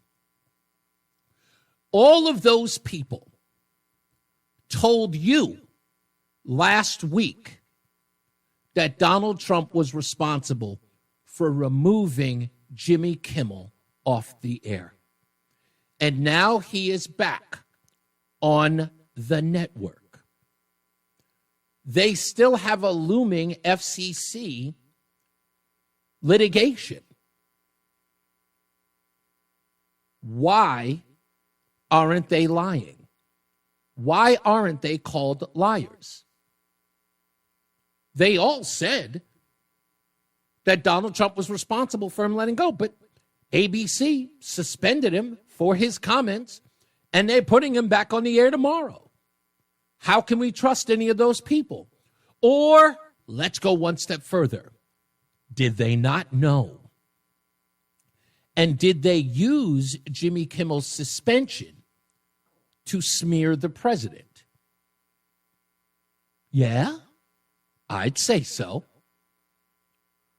Because clearly they had no knowledge of what was going on. Barack Obama could call up ABC anytime he wants to. He's Barack Hussein Obama. So could the case of Gavin Newsom. Chris Murphy could have called one of his connects. Anna Navarro works for ABC, the Disney Channel. And Jimmy Kimmel's back. How do I trust these people anymore? Were they all lying? Yes. Yes, they were. So all of that nonsense last week that all of you were spewing and repeating like a bunch of parrots, what say you now? My bad. I was, you know what I'm saying, son, I got caught up. You know what I'm saying? Yeah, you got caught up. Per usual. So Jimmy Kimmel's back. Whose fault is that now? I guess it was ABC's all along. Huh. Go figure. Let's get another check of traffic and weather. Mark Christopher is in the BPS Traffic Center. Hey, Mark. The NAACP calls him, whoa, I don't think I'm allowed to read this. It's Reese on the radio. Let's just say some people are not fans. On News Talk 1080, WTIC. Hey, I'm going to take this thing that's on my Facebook page. If you're watching online, you could probably see it there. It's to my left. I asked AI to create a patriotic Charlie Kirk hat that just reads the word Kirk, and it came up with this hat that's here if you're watching online. By the way, if you're on the radio, if you want to, just go to ReeseOnRadio.com and check out the program at this point, roughly about 4:40 into the show, like third hour, and you can see it there. I love that hat, and I think I'm going to get it made and wear it here on the show. It's really, really a nice hat. So I was trying to figure out, I was like, oh, what would the hat look like? And they gave me all these designs, and I saw that one, and I couldn't wait to get to it. Anyway, let me go to the phones now before I get into some other stuff that I need to get into. I've got to get into the Newtown School behavioral therapist. I've got to talk about Kamala Harris and the Madam President Cupcakes and Hollywood news, which is coming up. A story that all of you will be interested in and a little bit surprised about who's producing it later on in the program. So stand by for that. Let's get to my good friend Simsbury Joe. What's up, boss? Hello there. So hey. I have to disagree with something that Ralph said. Okay. Ralph said that you have common sense. And I used to think that until about a half an hour ago when you said you don't like Earth, Wind, and Fire. Oh, come on, man. It's not my fault. I don't like them. I don't like Kool and the Gang either. Well, I don't like Kool and the Gang either, but Earth, Wind, and Fire and Barry White, that's the soundtrack of my life. Okay, Barry White's different. I love Barry White. I won't do my Barry White singing imitation because it's very, very good, and it might get some people riled up. Oh, excuse me. But I wanted to, I didn't have a chance to connect with you on Friday. Patty had a great call. Yeah. Talking about the vaccine stuff, and I know that's going to be discussed again. Yeah. But there's a couple of pieces of information that I really wanted to get across to people. And you know, you recall probably 4 years ago now, are we looking at? Where, some of us were saying, don't take these vaccines. Mm-hmm. They're not tested. They're lying to you, blah, blah, blah. And we were right. Well, Kathy Hochul the other day, for those people who are wondering, okay, who's that? I know the name, Governor of New York. There is a photograph out of her getting a booster. Yes. And the problem is that people blew up the photograph. There was a cap on the injection. No. So nothing went in her body. No. And also, people in the medical profession were saying, wait a second, this is supposed to be an intramuscular injection, and the person was giving it to her far lower than any COVID injection would ever go. No, I bring that up to people who are thinking, winter's coming, I'm getting my injection. I'm sorry, I'm going to say it for the 50th darn time. Stop taking these things. If this woman is going to lie to all of you to encourage you to take it, don't do it. Use your brains. So that's the first thing. Second thing is some new information came out. It was Friday, I believe, Friday morning, about the attempted assassination of Justice Kavanaugh. Yes. And now we're finding out that the person who did it was already identifying as, guess what, before they did it? Transgender. So I just wanted to check that box because I'm going to continue to call every time something like this happens because we've got a massive problem with people that are either trans or supporting trans deciding to become assassins. Can I take you in another direction on that same point? Okay? And I know you weren't prepared for this, so if you don't really have an answer, I totally get it. But bringing it up is something I find kind of interesting. So during the presser today with Caroline Leavitt, someone had asked the question about the administration. In fact, it was also asked by the president while he was on Air Force One about this distinction criminally with the transgender community. There was some matter. I'm not articulating this well, but it was associated to violence in the transgender community against individuals, of course, you know, stemming from the Charlie Kirk assassination and, of course, from other school shootings and things like that. Okay. I'm only asking this because it's in a very weird way. I have to put this. Do you think that this is going to be another wedge issue that Democrats are going to fall for that's going to hurt them? And what I mean by that is the same way Donald Trump did it with crime in D.C. and crime in these inner cities. Is he going to get people in the Democrat Party to start standing up for violence within the trans community, which will also be a wedge issue that he can win on? For the life of me, Reese, and I know I've said this before, why the Democrats are so supportive of the trans community is very concerning to me. I'm not calling them, I am calling them ignorant because they are mostly ignorant. But there's always this thing in the back of my mind that bothers me. And what bothers me is that maybe they know something about something that's happening to us as humans, that they are staying on this issue and with this support because they know in 10 or 20 years, there's going to be a lot more of them because somewhere in our environment, our food, our drugs, whatever, something has gone terribly wrong. Well, Judge Joe Brown, you remember him, right, from the TV show? Yep. Yeah, well, he's got a podcast. I've actually been on his podcast a couple of years back. I was on like almost every Friday night with him. And he said something back then, and I want to say this was at least 5-6 years ago. But he's always said that that has been nothing more than the left's determination to feminize boys so that they will not commit war. First I'm hearing of it. I'm not so sure. So I'm going to send you the link. I'm going to send you the link where he talks about it. Okay. Let me say two real quick things here. Patty just texted me, so I'm going to give her credit for this, right? Okay. Right while I'm talking. She says trans is setting us up for transhumanism. That is not too far-fetched. That is not far-fetched. That is. And then there's a good friend of mine who's up in Canada who really is trying to lead the fight against it's an even bigger push for trans stuff in Canada than it is here. Yes, of course. There's more conditioning. And she sent something to me yesterday. She said, there's no such thing as trans, just special mental illness elevated to a special caste. Yeah.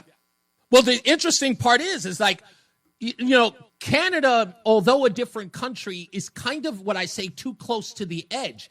Because what did they do in Canada? They criminalized opposition to it. That's the thing that they have done. And and now that we have this other thing where in Europe, in England in particular, now Germany is probably even worse so now, we have this criminalizing free speech or speech in general. You have all these people who are Westerners who keep saying we need to establish the UK or the European model.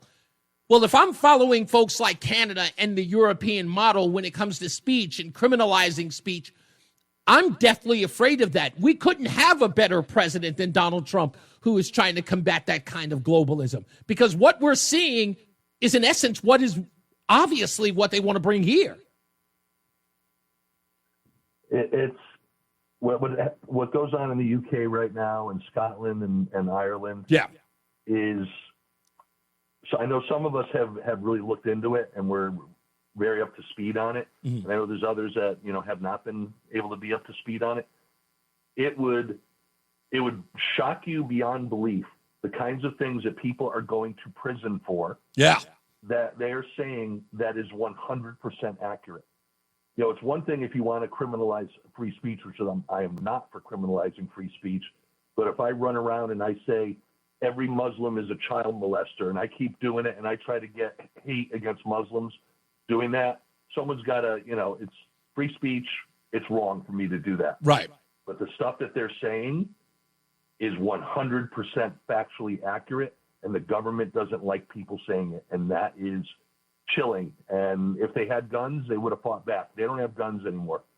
So yeah, there's a criminal. Yeah, there's a criminal. I knew that this was going to happen when I heard those conversations. One, when we started using the term hate speech here in this country. And then the one that really got me, and this was not too long ago, Joe, was there was a case with this woman just after they had changed the laws in London where you could, if you were catcalled by a construction worker, like they used to do back in the 70s, you whistle at a girl because she's pretty.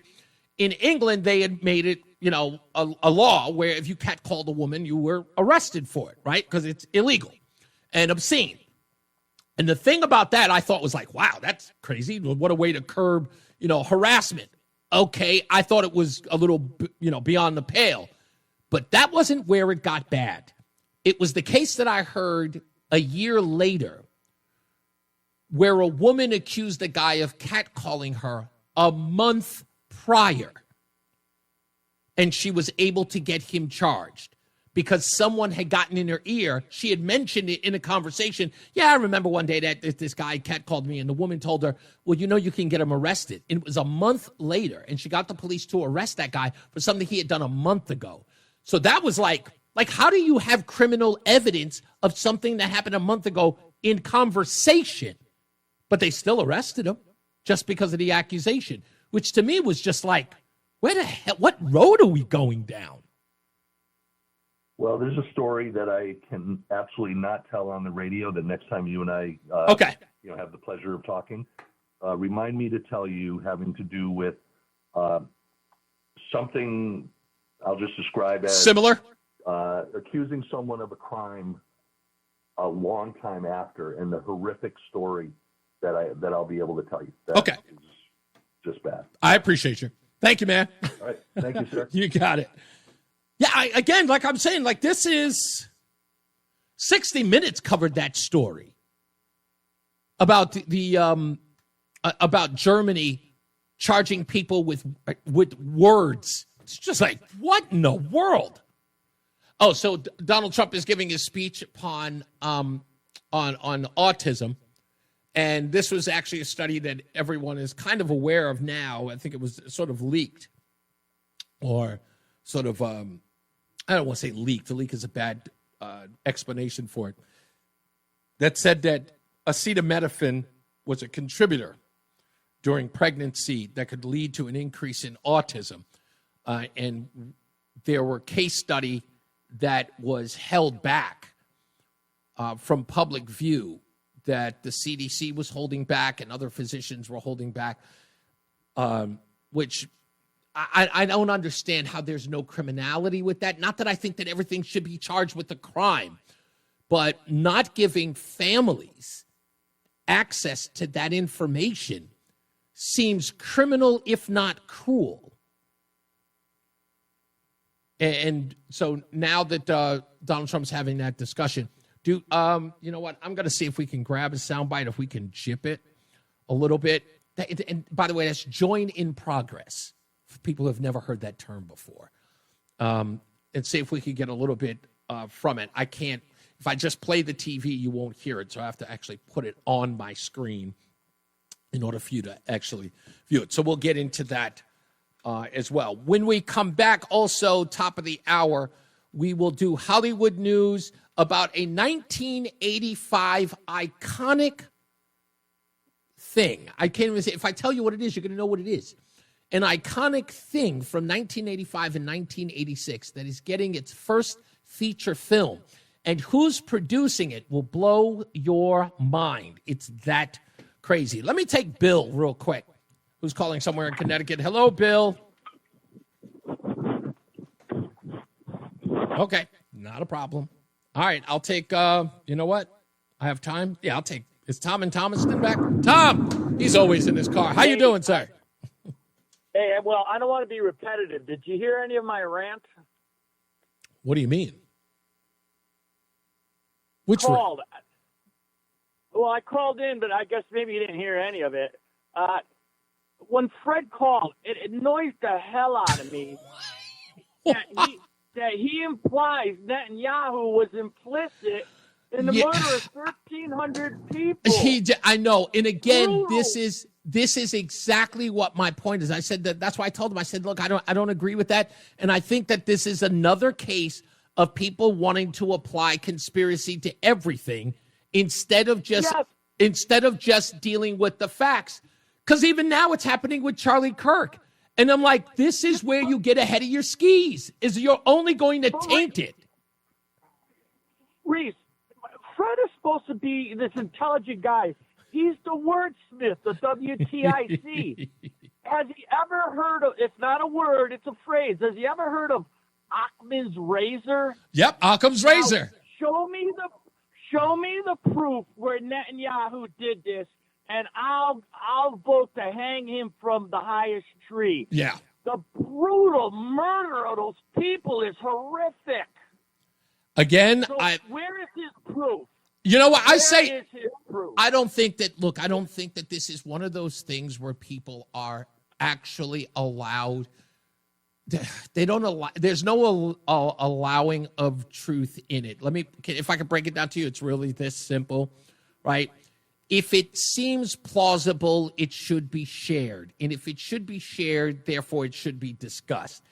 And this is one of those things where I'm not going to sit up and argue with it and say, like, I can't. It's not that I'm not going to give it some credence. So on the other hand, I'm just going to say you're going to have to do a little bit better than that. But thank you, Tom. I got to take a break, man. Thank you. Let's get another check of weather and traffic. The BPS Traffic Center with Mark Christopher. Hey, Mark. The hour that packs a punch. It's Reese on the radio on WTIC News Talk 1080. Let's do some Hollywood news with your correspondent, Reese on the radio. All the glitz, all the glamour.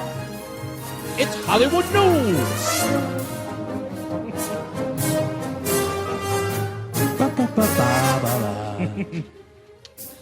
In today's installment of Hollywood News, an old 1980s icon is coming to the big screen. The live-action movie following the beloved animatronic toy known as Teddy Ruxpin is getting a movie made. Yeah, I thought you'd be interested in that. Yes, that's correct. According to Variety magazine, they're going to be bringing Teddy Ruxpin to the screen. They say it's a blend between Sonic the Hedgehog meets Elf with Will Ferrell. And they say that the script is actually being written, and there's going to be a competitive bidding war in order to see who releases the film, even though it is going to be, I guess, owned by Amazon and MGM Studios. So a whole bunch of people are fighting over it. What makes it interesting and will definitely get it greenlit is the fact that one of the producers is none other than Dwayne "The Rock" Johnson, who is at the helm of this film. So there you, and for those of you who do not know, Teddy Ruxpin was like one of the very early animatronic talking bears before Ted, the other film. And so now they're saying that I had one. Did you have a Teddy Ruxpin? I had a Teddy Ruxpin. Did you? That's wild. Okay. Yep. Would you? I'm assuming. I was about 7 years old. 7 years old. Now, was this? Look, I'm not trying to disparage you in any way, but was the purpose of buying a Teddy Ruxpin? Was it for like children who were only child, or if you had older kids who no longer lived in the house, or teenagers that this sort of gave the kid a pal, so to speak? Like, was that?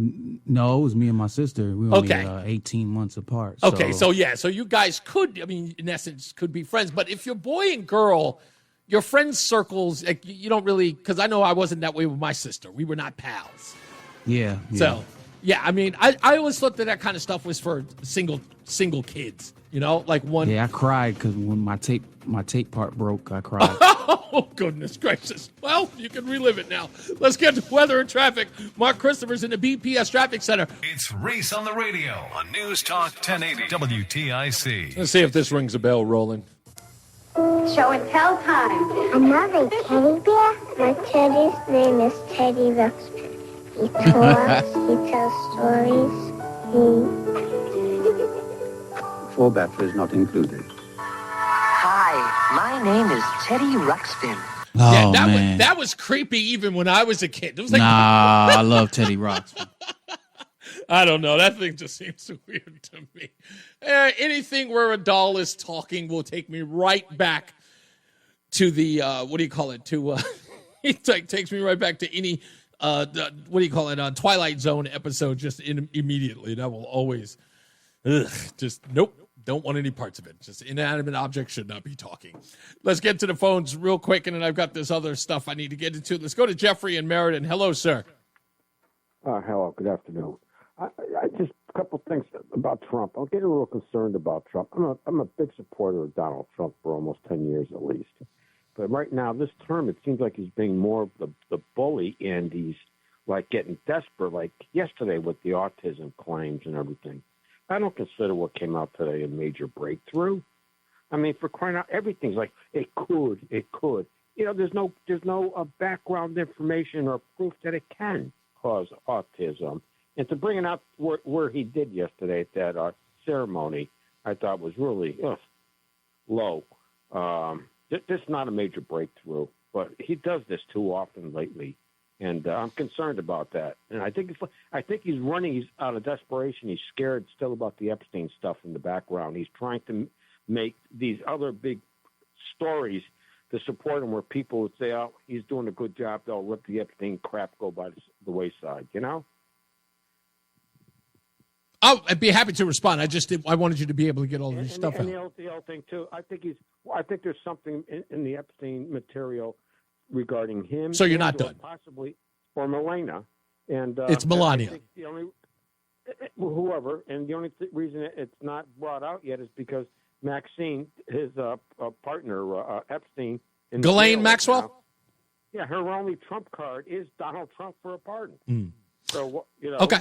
Do you mind if I respond, or did you just want to? Go right ahead. Did you want to go? Go Okay. ahead. All right. Let's start with the breakthrough on, as far as he's calling it, on autism. He said he was going to be breaking news on that today. Again, I agree with you. I don't think it was breaking news. I think we all had sort of a sense of that's what the conversation was going to be. It was pretty much leaked, or for lack of a better word, it was leaked. You think that the memorial yesterday was a distraction from the Epstein files, the ones that you appear to think that he is certainly in? If you don't mind my asking. Not yesterday, per se. Well, I'm talking in general. Yes, you said that you believe that he is in the Epstein files. The man has run for president 3 times. He's already the president a second time.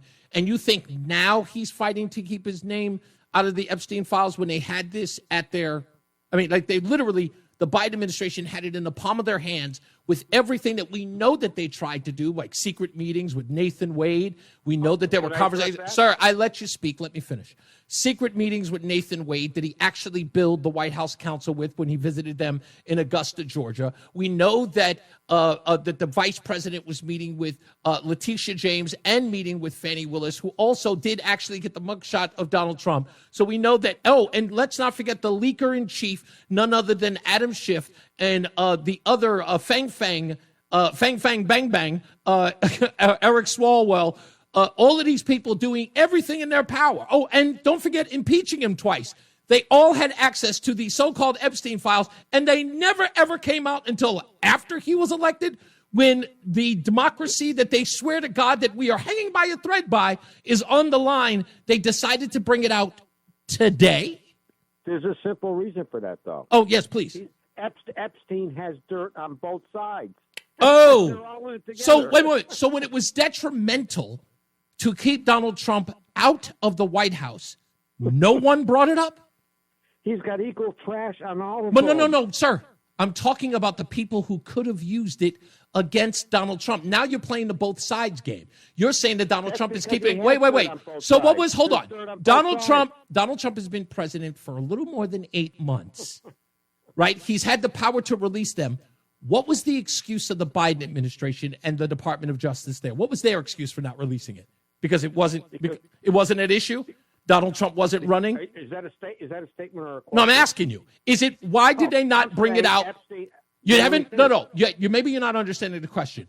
They had the ability and the information in their hands, and if Donald Trump was in it, and they really wanted to fight to save democracy, why didn't they utilize the actual nuclear option? He's got dirt on both sides. No, sir, it's what I asked you. Forget about, no. Remember who can manipulate the info as we received it. The Biden administration had the nuclear option in their hands. There's no need to yell at me. No, I'm not yelling at you. I'm asking you, is that if I'm the president of the United States. Let me respond. No, I wasn't done yet. I wasn't done yet. I'm the president. When I'm finished, I'm the president of the United States. I am trying to save democracy. I have got to keep the devil. I'm not done. I have got to keep the devil incarnate from ever getting inside this Oval Office. I've got Jeffrey Epstein and Donald Trump's name in the files. What do? I hold on to it? Can I answer? Yes, please. Number one, we don't have a democracy. We have a government run by unelected czars, period, on both sides. Number two, Epstein has garbage on both parties. Epstein's and dead. Gained by bringing it out against each other. Epstein's dead. It's a private country club between those two Oh, parties. so you're saying that the way that they held on to it was to sabotage Trump's presidency after he beat them? He's not sabotaged yet. Goodbye.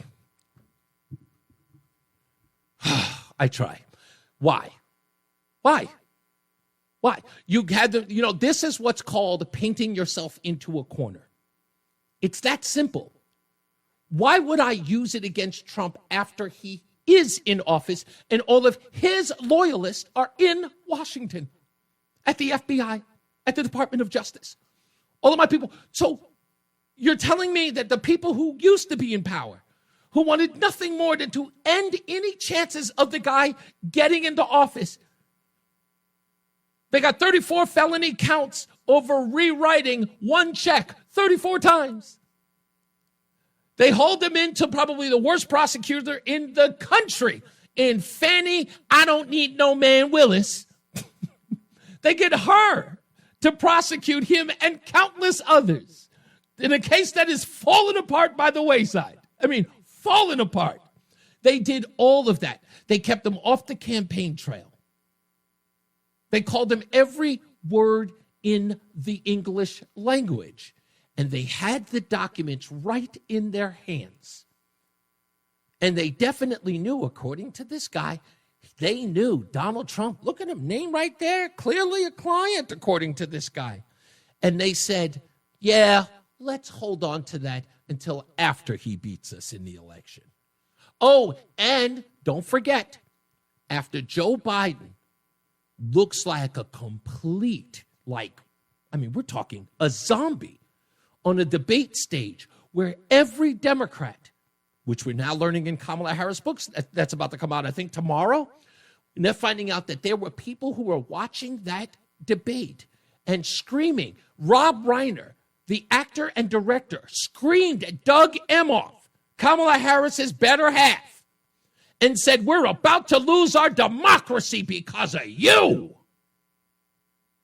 They had Jeffrey Epstein right there at the moment where they were desperate a week before.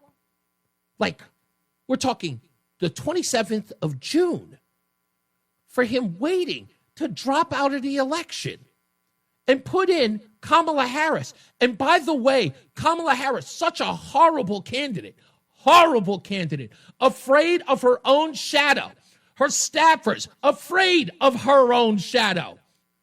Couldn't go on Joe Rogan, couldn't do tough interviews, was in hiding, all at the time, holding on to the Jeffrey Epstein bombshell. Never used it. Paid millions of dollars to Beyonce to not sing. And we're supposed to believe this nonsense. Really. Kamala Harris and her staffers, they were so arrogant. Remember, never using Jeffrey Epstein as the ace in the hole. Never. They had Madam President Cupcakes sitting at the ready on election night. After they knew that she had lost, staffers had to scrape the icing off the cupcakes to give them to staffers to eat. An embarrassment. I would say it was just as embarrassing as Newsweek's cover of Hillary Clinton that said, Madam President, but I think this one stings a little harder. And with all of that, you think that they waited on this bombshell until after he beat the pants off of her? Embarrassed the President of the United States, Joseph R. Biden? You're really running with that? Who is the person who really, just with all of that evidence, and folks, just to make it hurt just a little bit more, I just pulled all that off the top of my head. I didn't need to go to any documents. I didn't have to go to a reference, a note, nothing. You're going to sit up here and tell me that Jeffrey Epstein, I mean, that's the bombshell. That's the thing. That's the destroyer. And nobody went to it? Not even Joseph Biden, where his team and people outside of it, from Nancy Pelosi to Chuck Schumer. Chuck Schumer drove all the way from New York to Delaware to tell him to drop out. And Epstein was in their files? They didn't even try to save him? George Clooney had to write an op-ed just to get rid of him. Oh, and they eliminated any possibility of a primary. Again, Epstein sitting in the files right there. Could have gone to it anytime. Are you trying to... In this, let me just say this. This will make things even worse. Let's make it even worse for Democrats. Let's say that it's true. Let's say that every Democrat is absolutely right that Donald Trump is in the Epstein files. If they've had that in their coffers this entire time and never used it, the ace in the hole, never use it, how can you ever trust them in the future if you won't use the tools in the toolbox to win? What have they done? What have they done with the tools that they have? They firebombed Teslas. They got old folks to rally on No King's Day. They're fighting with ICE agents screaming about masks. No wonder Democrats are losing. They had, again, a nuclear weapon, and these guys chose cap guns. This is the party you're standing behind? These are the people that you want to put your lives in the hands of? They can't even fight with the weapons that they have? They've had a brass knuckle, and these people came in with, I don't know, clothespins? Stop it. If you don't think that this sounds ridiculous in any way, I can't help you. Like, how could I possibly help you? You should work harder in convincing me into being a Democrat. I tell you how to win. Because clearly when you have the arsenal, you don't know how to use it. And you come back at me with all of this nonsense trying to express to me, oh, the reason why I didn't use it is because Epstein had everybody. Epstein's dead. You can lie all day about everybody else, and you couldn't lie about this? Stop it. Like, how are you not embarrassed? Not even by yourself, but by them. They're embarrassing you every day. But yet you hold on to them and you say that we're in a cult. We know who the cult's. We know who's in a cult. Stop it. It's actually it's sad to watch. At this point, it's really, really sad. I feel bad for you. We got to get the weather and traffic. We'll get ready to wrap this thing up really soon. We'll get your phone calls as well. I'm so embarrassed. Let's get to Mark Christopher in the BPS Traffic Center. Hey, Mark. The Odyssey app lets you jump back to the moments you missed from WTIC News Talk 1080. Download the free Odyssey app, search WTIC News Talk 1080, and tap earlier today to get started. Ken just asked a question that is perfect for this portion of the show, which is, of course, is what had happened was Ken asked Reese, how do I listen to the beginning of today's show? People tell me you were great. That's exactly how. You go to WTIC.com or you go to the Odyssey app. You can also go to ReeseOnTheRadio.com and after the show, go right to the beginning so you can listen to the opening monologue. And thank you, Ken, for asking. That's why we do this. What had happened was all the time. So for those of you who are just joining us, let's break it down. We started off by asking the question, whom among us can forgive? And this, of course, had to deal with Erica Kirk and her statements yesterday, forgiving the man who murdered her husband. Father, forgive them, for they not know what they do. That man.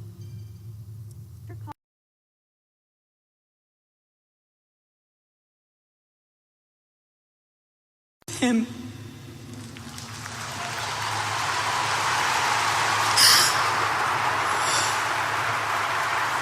We were talking about how difficult it is for some of us to forgive. And, I was expressing how her forgiveness is for her. It's not for the rest of us. And I know a lot of us watched that and just went, wow, and immediately looked upon themselves and said, could I be that brave, and could I forgive so soon? It's only been 11, 12 days since her husband died.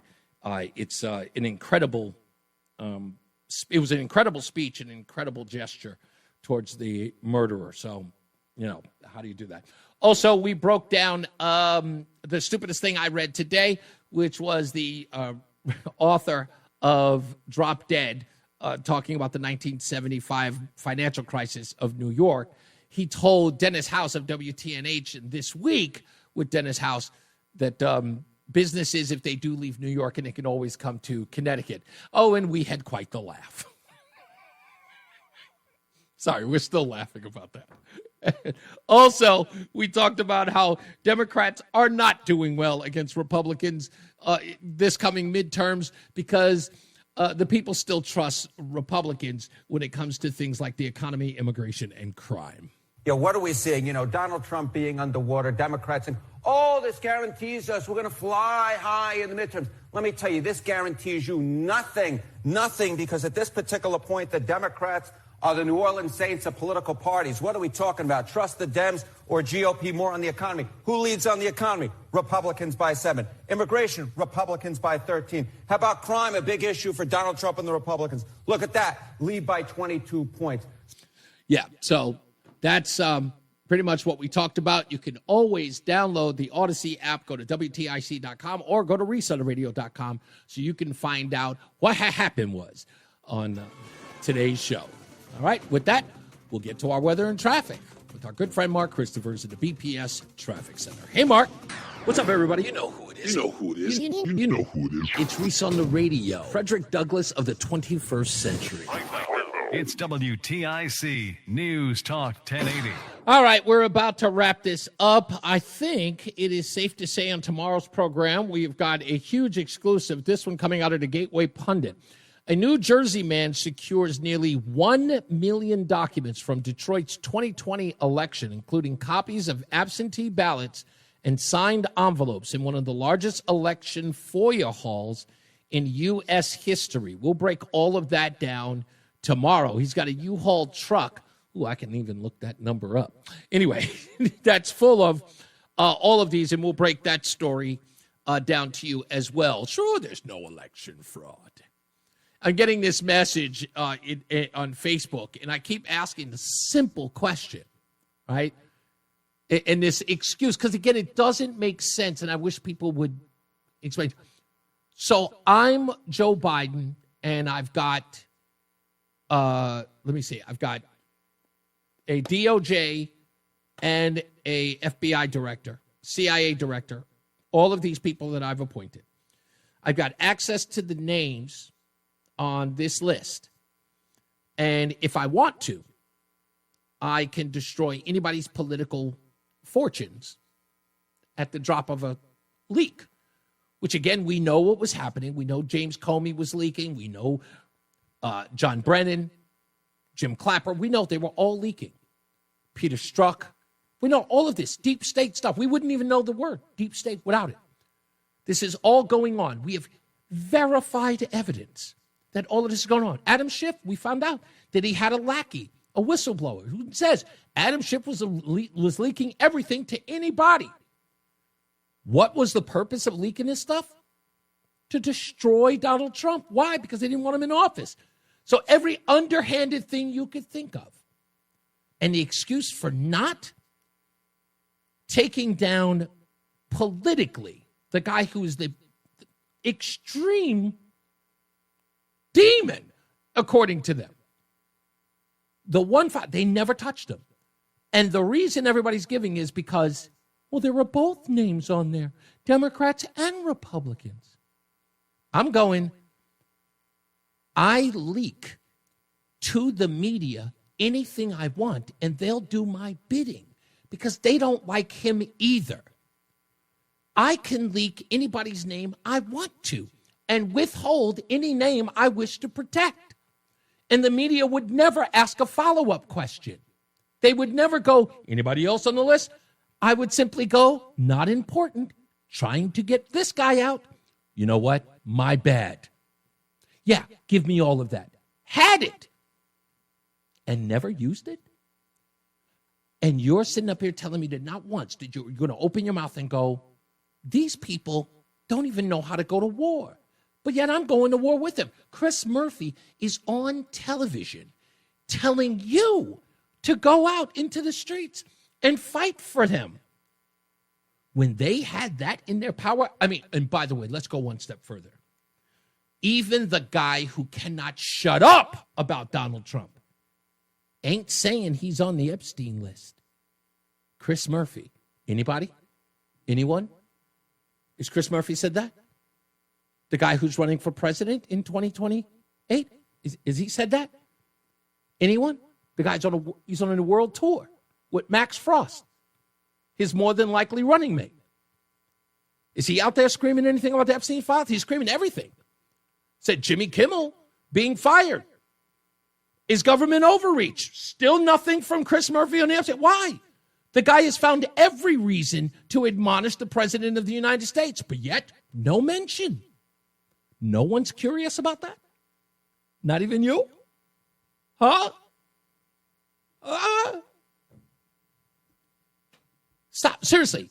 It should be embarrassing because it is. What's going on, Sean? Hey, great summation of the Epstein stuff, because the deal is, if they had it and if it was on there. Now, Trump doesn't deny he used to have a friendship with Epstein until Epstein crossed the line in Mar-a-Lago. Yep. And when he crossed the line in Mar-a-Lago, he kicked him out. Party was over. Okay? And if you don't think billionaires hang around with billionaires, then, monkey exactly. fly, okay? Okay? So, but that's not why I call. The other thing, real quick, the unforced error. Ted Cruz jumps on the bandwagon to have the FCC guy, the head of the FCC, fired before he even finds out the real deal. When it wasn't the FCC that got him off the air, it was ABC, it was Disney and his employer. That right there, my friend, you are 100% right, which was, again, one of the reasons why I loved when asked about it. Everybody who was supporting this move by ABC, they said, well, even Ted Cruz is saying that it's, and the response to that was, well, Ted Cruz is wrong. And it's simple as that. Nobody brought up Ted Cruz again. They said Ted Cruz is wrong. And I actually called his headquarters to say, why are you giving an unforced error? Why are you creating an unforced error? But that's not why I called. I just wanted to call about the service yesterday. Yes. Okay, for Charlie Kirk. It was absolutely phenomenal. A celebration of life.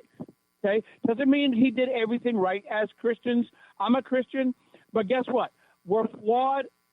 We're sinful by nature, and the only thing that saves us is Jesus' sacrifice on the cross and his resurrection. That's it. It doesn't make us better, doesn't make us worse. It just makes us forgiven as long as we're willing to receive his blessing. Oh, the left hated that patriarchy because that's to them. That's all that was. The celebration of Jesus Christ and the celebration of Charlie Kirk for them is just nothing more than bowing to the patriarchy, which again is what the left hates. Well, Omar and all those other ones who want to say that and want to say it was hate speech. Okay, you're in for a rude awakening. Yep. When our day comes, and it comes for all of us, and we never know when, okay? Because someone could drive on the wrong side of the road, and I'm gone tomorrow. Yeah. And I better be right with my maker. And I'll tell you right now, real quick, it really comes down for me, all decisions are really heaven and hell decisions. Good point. One's going to draw you closer to our Savior. One's going to drive you away. And Yeah. here's the deal. All you have to do is watch the division of the left, the far left, and how much they hate. And if hate is what you want, then hug them. Because right after you hug them, they'll be looking for a soft spot in your back to stab you when it's convenient. Yeah, I know. I was talking about. I was talking a little bit about that today. In one of these messages that I got, but you're right on point. Thank you, buddy. I appreciate you. Let's go to Robin Meriden. Is this going to be about the cops, or is it going to be about the subject we're on? No, the subject we're on. The police. That's a dead horse. Just look at Canton, Massachusetts. Okay, that says it all. But anyway, let's talk about the Epstein thing. I know that's another dead horse. It's been true. They had the Martin Luther King files. It took forever to release them. 9/11 real files took forever to release. And I got some notes. Last time I had them, but I lost them. But then there was another Martin Luther King, and then you had Prince Andrew. But that is, once he got the only one got in trouble, he had to pay the price. He's the one who squeaked. Then they said, we were protecting Clinton. Clinton was on the list. Like you mentioned the word deep state. Why is it being released now? I could be lying. I could be faking it. But the only man who went down is, what's that, Prince Andrew? Prince Andrew? Yeah, but only reason why Prince Andrew went down, and that's, again, this is the old thing. That's why He was No. Prince Andrew did not go down because of any list. He went down because an actual person implicated him, an actual individual who was a victim. Pardon? There's videos that there's videos. I'm in agreement. On the video also. Rob, I'm in agreement. limitations? Rob, I'm in agreement with you. My point is that there is actual evidence thereof. But even I'll go so far as to say this: Bill Clinton, you've never heard me once. If you've ever heard me, I've never once mentioned. I'm not. That's an accusation. Oh no, I know. I don't make those accusations because, again, there are nothing to support them. Release the files and prove it. Here's my point. What files? And if I may ask you, stop, Rob. Let me say the word. Let me say the words. Files. What are you talking about when you say release the files? We had 30 cameras inside both mansions. 30. That's not a file. Video cameras. What's that? They took all this. That's not a file. What are you talking about when you say the files? Tapes. Okay, They're then that's separate. Tapes. Okay, so release the videotapes. Okay, so release the videotapes. And the videotapes, in your estimation, have nefarious acts on them, is what you're saying, right?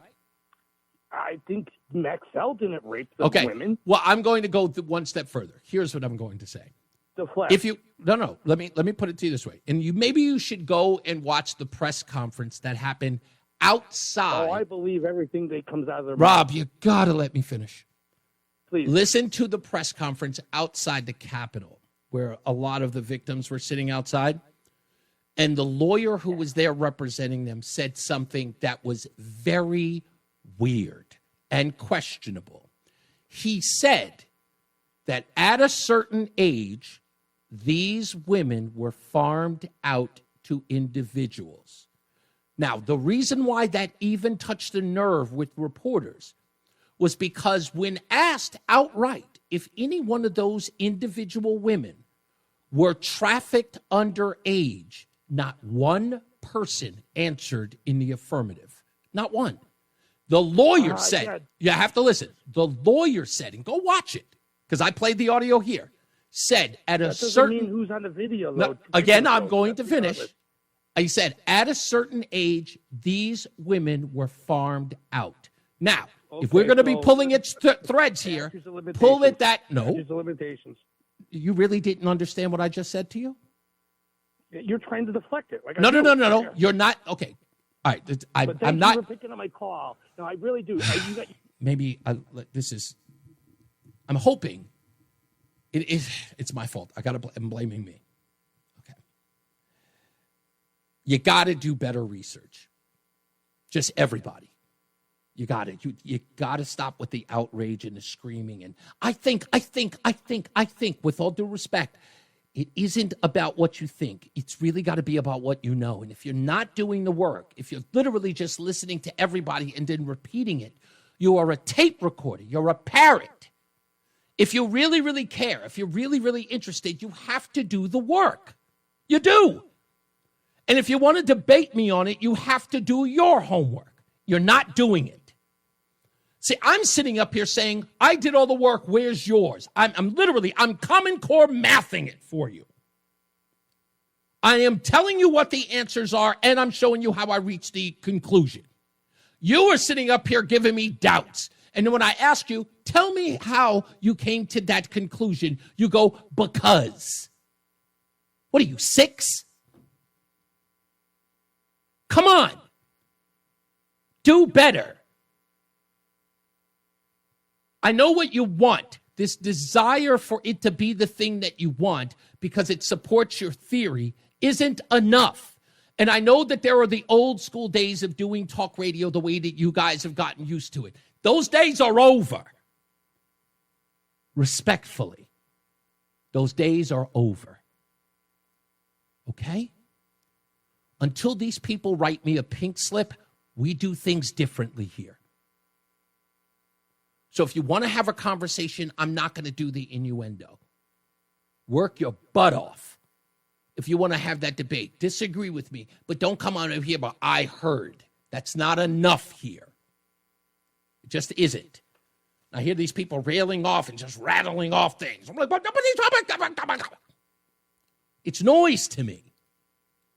I'm doing the work every day. I'm getting more and more information, sitting up here, researching, doing the job for you. Why? So I can come to you with at least some evidence of what I believe at least backs up my point of view.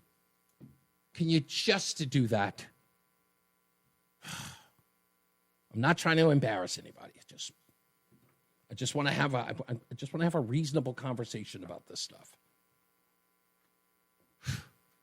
It's actually tiring.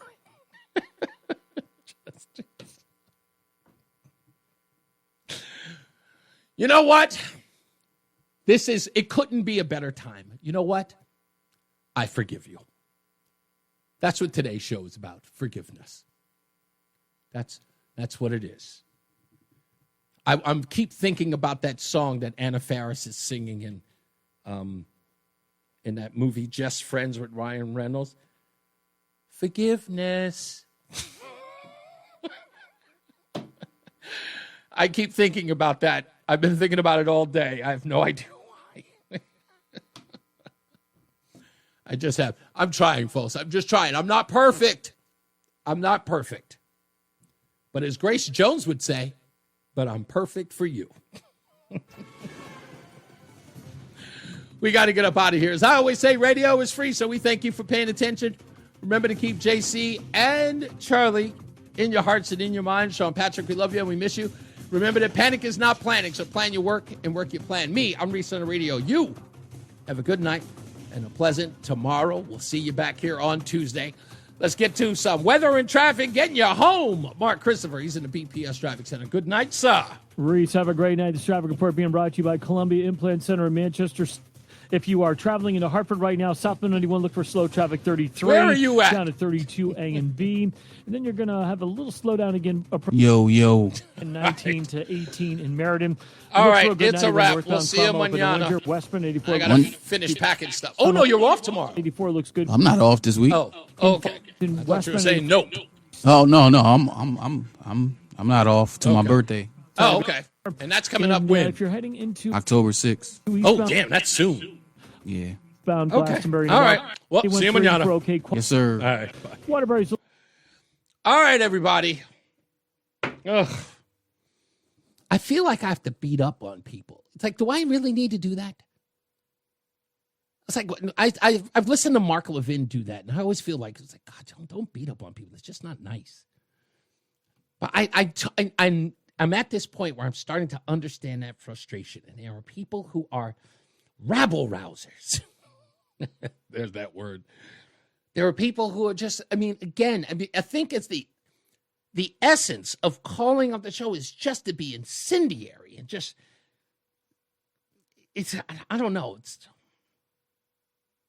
It feels like trolling. But whatever. It's part of the job. You have to accept it. All right, folks, don't forget, ReeseOnTheRadio.com.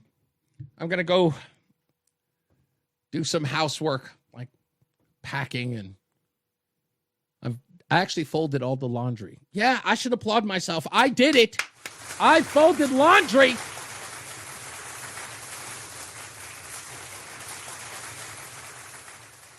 Maybe I'll do it again next year. Y'all be good to each other. I love you. Be good.